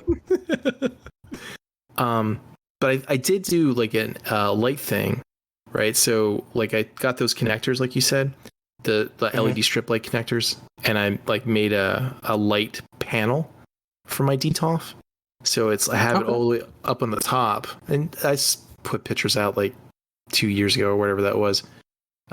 But it has like, all the light strips on that one plexiglass panel, and then I screwed that panel to the top of the DTOF, so it's kind of like a top light that shines down on through the whole case. Cascades like all the way down. Yeah. Yeah. So I finished that, and then like what I was gonna do was gonna get those little mini like spotlights. You ever see those for like displays? Yeah. Like ModuCase uses those. Yeah. They're really cheap. And I was gonna get like some of those and put those like near the bottom if highlight stuff like for any light that didn't reach down there. But realistically, like you could mount them on that like skeletal frame of the DTOF as well, like easily. I actually bought plexiglass rods, like they're square or like and round, that I was gonna run up and down the DTOF to cover up the metal part of it, and then like be able to put stuff on that. Okay, yeah. But I haven't finished it yet. But the one thing I did do, which I got pretty far, and I'm pretty much done, was with the whole art website. So I got that Canon Pixma printer. Yeah, it's like a professional inkjet printer, and it prints out these awesome, super cool looking like photo. It's so good, right, Levy? The metal paper that I showed you when I was over 2 weeks ago. It's so cool. And I have that whole website and I have all that stuff set up. So I was getting these other artists to join up on the site so that we can kind of like share each other's, artwork, and then kind of do like a little niche thing for like, fantasy, sci-fi, Transformer stuff, comic book art. And that's kind of like in motion. But I probably worked on that the most. Did some 3D video stuff. But yeah, I have like 400 projects still started. I haven't finished. Yeah, dude. I definitely keep it relegated to like essentially things just for me, more or less. Like, so that way it's like, like, I mean, I guess the only thing that I did as far as like something to sell or, whatever was the apron and the bow ties for the Studio Series Grimlock. Yeah, that's cool. But, and that was something else that like I kind of thought about and executed like literally 3 days before the show, or before I left for the show, rather. I was like, man, I wonder like what we could do that would be, fun or cool or whatever, something cheap, and easy, yeah, sure, I'll get that. And I was just like, oh, dude, because like it actually came like it was in from one of the groups. Someone was just like posted a link to someone that had made like the tray, the drink tray for Grimlock, and they were like, "There's no apron and no bow tie," and I was just like, "Oh man, apron and a bow tie! Like I can probably bang that out pretty fast," and like I did, and so it worked, I guess. Awesome, Levy. What's the next question? Let's see here. The next question comes from our good friend Josh Lawrence at SLB Vlog. Oh man, and he says, "What variant of yourself would you like to meet? Alligator Levy for president." Definitely the hot chick variant of myself. That's definitely gonna go down the same way that it went down in Loki. It's just a lot more sloppy, right? Like just self-cessed for the win. Oh yeah, like dude, yeah, like if you can't love yourself, right? How can you love someone else? What about you, Levy? Well, that was going to be my answer, so I now have to change my answer. But yeah, no, I was going to say my female self so we can start fucking. What's wrong with you two? What's wrong with you two? I dropped out. I didn't get to hear him. What'd he say? The same answer as he's like, so we can start banging. Yeah. It's like, yeah. Yeah. Start eating that ass. I am the no sir. I am the I was gonna I should have made this joke earlier, but like I am the alligator variant of myself. Because like live in Louisiana. Missed opportunities, man. Fuck. I would like to see the successful version of myself. Dude, I would love to meet the billionaire variant of myself and just murder him and live his life. And then take his place. Yeah. Just whack, dead. Now I get to fly to space. I can imagine the time police. Just stop killing yourself. Stop killing yourself. And stop fucking yourself. It's like the movie The One. Yeah, that's exactly it. It's like the movie The One, but you're trying to fuck every version of yourself. Just having sex with and like taking all the cool shit from all the other variants. Just a whole fucking orgy of levies. Like what if like I'm the only guy variant, right? That's a whole world of just awesome opportunity. Oh my god, yeah. D, the last man.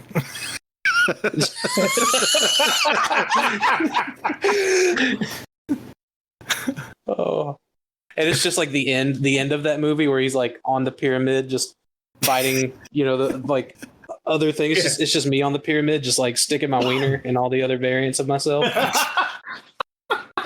Just like a pump for you, a pump for you, a pump for you. All right, a pump for you, a pump for you. To the backdrop of Papa Roach.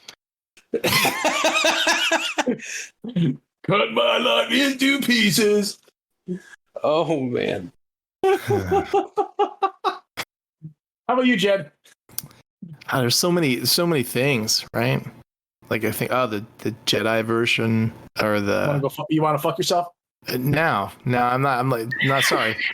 Not in that boat with you two. Dude, don't kink shame us, Jed. I will get you canceled on Twitter. That's weird. I was gonna go with the dinosaur variant of me.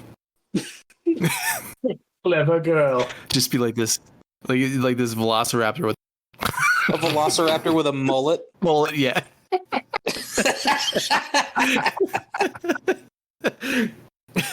No, I don't know, man. That's probably it. Yeah. I think Jeff secretly wants to fuck himself. No, that's too easy of an answer. What do you mean? That's the only answer. That's why it's so easy.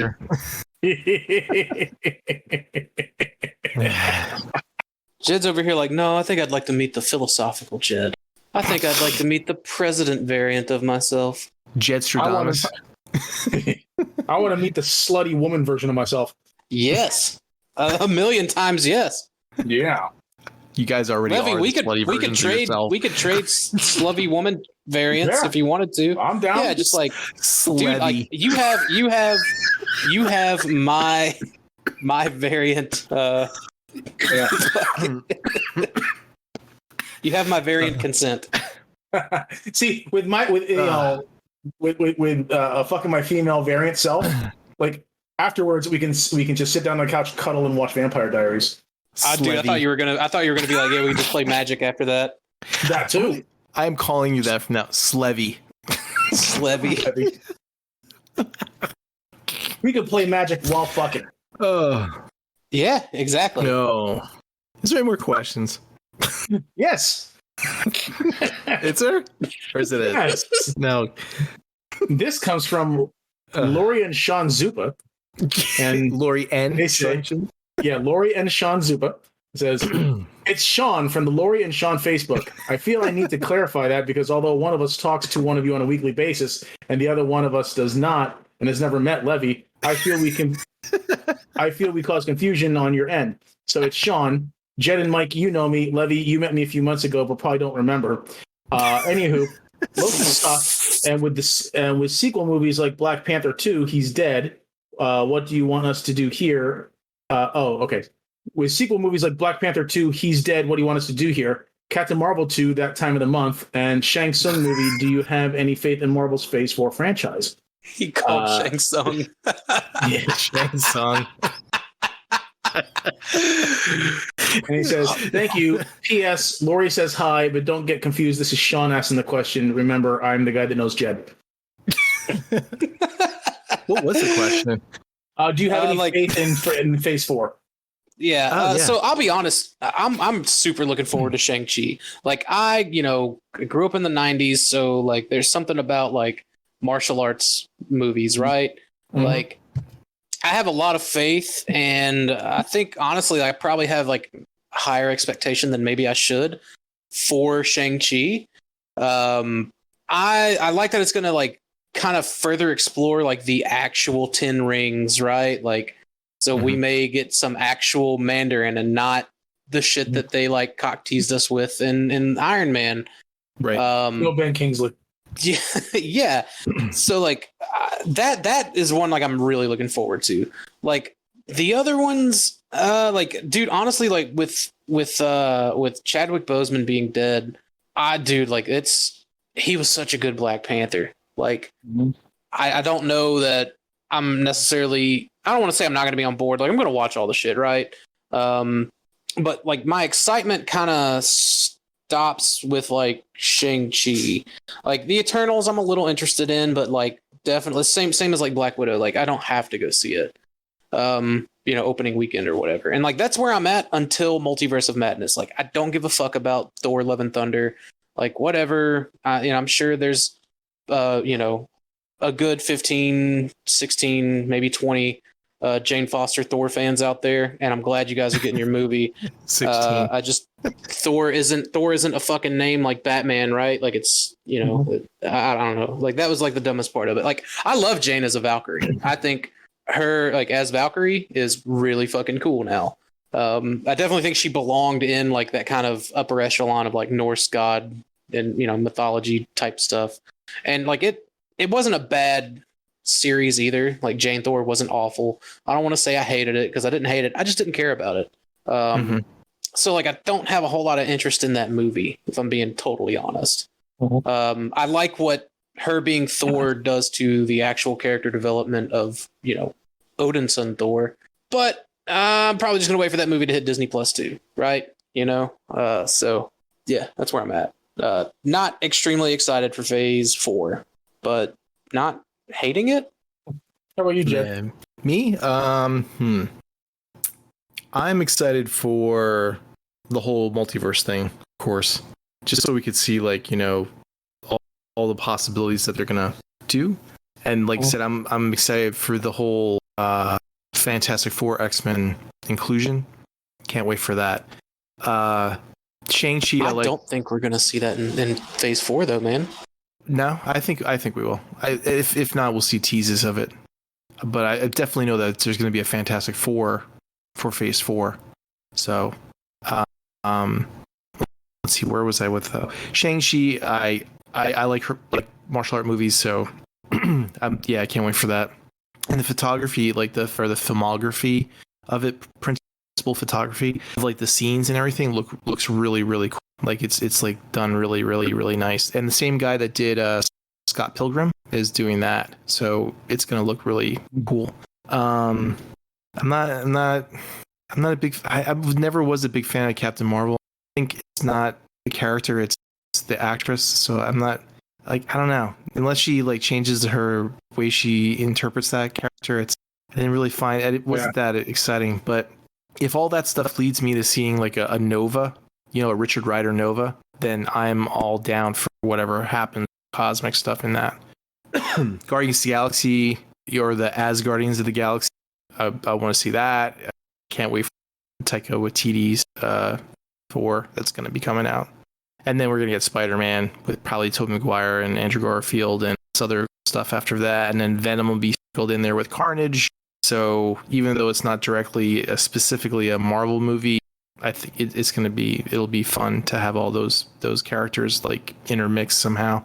And Eternals, it looks cool, but I never really liked those characters from the comics, even back when Kirby made them. But this is the MCU version, so we'll see what we do with it. And Ant-Man, I don't know, man. That one I could take or leave. I forgot about half of these movies until you started rattling them off. I was like, oh yeah, I forgot about As Guardians of the Galaxy. Oh yeah, Spider-Man. Oh, that's right, Quantumania. I am really excited to see Suicide Squad, though. That's I'm hyped to see that one. I have been hearing great things about that movie. Yeah, I really want to see that. You know, people are saying that is the best DC movie, hands down. Wow, that says a lot. I was putting like Man of Steel up there as the best DC movie, or Aquaman. Oh, that's it. Aquaman sequel too. Yeah, can't wait to see that too. I was really kind of pissed that they didn't do the Deep or whatever they were calling it, where it's going to be like like the Underdark Deep Ocean horror type version spin-off from Aquaman, but they can that. If Zack Snyder were still involved, they would. Yeah, it could have been like a cool like underwater alien type of movie. Maybe they didn't want to confuse it with the character from The Boys. Yeah, because that would be the worst thing for DC. For people to think that it has something to do with The Boys, so they sell more movie tickets. Hey, this isn't the Deep. Is this the guy that has gills on his penis? Yeah, Jensen Ackles is going to be in the next season. That's kind of cool. Can't wait to see that. Mhm. There's a bunch of stuff that's like Phase 4. Like I was on the same boat with Brother Kyle. It really wasn't. You know, Scarlet Witch was cool. Then everybody was like had their own like head end, and then it. You know, if you read all that shit and people, it kind of fucked your expectations of how the ending was supposed to be. And, you know, they threw the whole Quicksilver thing in from X-Men in there and they didn't do anything with it. And it kind of like was like, but it was good. It was a good series. And I like Falcon Winter Soldier. It was a good series. Not a lot of people did. Oh yeah. What's his name? Got nominated for an Emmy for that. Don Cheadle. Don for Cheadle. like Yeah. less than 2 minutes of screen time. For like 2 minutes. Yeah. And he's like, yeah, I don't get it either, but okay. Yep. So, yet Anthony Mackie did, and Sebastian Stan didn't get any of them. Yeah. But Dude, I genuinely wonder how like shit is picked for like the Emmys and things like that. Like it's fucking dartboard. Like that's got to be like all these fucking like award ceremony things for like Hollywood and even music, like the Grammys and shit like that. It's all some of the most pretentious shit I've ever seen in my fucking life, man. Just out there blowing each other. Basically, like you did such a good job. Like, no, you did such a good job. Well, thank you. Let's make statues for that. Glock, glock, glock, glock. Now to the after party with orgies and blow. You gonna go to the Harvey Weinstein after party? I don't know, man. Where from that dude got thanked a whole lot of times for being a piece of shit. Great. Any more questions, Levy? No, that is it. Oh, thank goodness. That was about to turn out rough. We led with Tyler and Josh. I was like, oh shit. I don't know what it is, Levy, about these Beast Wars guys, but the shows run like almost 5 hours when they're on. Dude, so like me and Tyler are so fucking long-winded. Like we know we are. We try to do something about it. We just can't. I'm gonna have to put you on like 1.5 speed. No, dude, just bump me up to 5 times speed. Why does Dakota have a high pitched voice? Well, I didn't know that dude talks so fast. They must have slowed him down for stasis lock. Can we talk about Loki? Loki. There's a really good thing though. We have spoilers now. Okay. Spoilers for realsies. Well, if that's it, in closing, Levy, do you have anything before we end the show?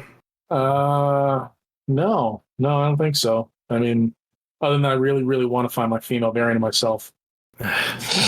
Oh, that's the project you want to complete. Yeah. I'll complete all over her face. Oh my! That's God. The one he's going to complete. Hang my art. Dakota, do you have anything to say before we end the show? I too would also like to find my female variant. But respectfully. Your female variant is going to be a lesbian. We'll make it work. She'll be into it. I'm into it. We'll talk it out. We'll try it. Like I said, dude, I could be the only male variant, right? Like That's right. Yeah. Yep. So there's bound to be one of them out there, right? Wait, it was Z the last man. Silent Z, the last man. Yeah, no. The Z isn't at the beginning of the name. It's just it's in there though. You got to find it. This is Jed. I don't have anything to say except fuck you, John Bailey, and I am both your female variants. Good night, everybody. Go ahead, Dakota or Lev, you say the closing line. Enough's enough. We're out.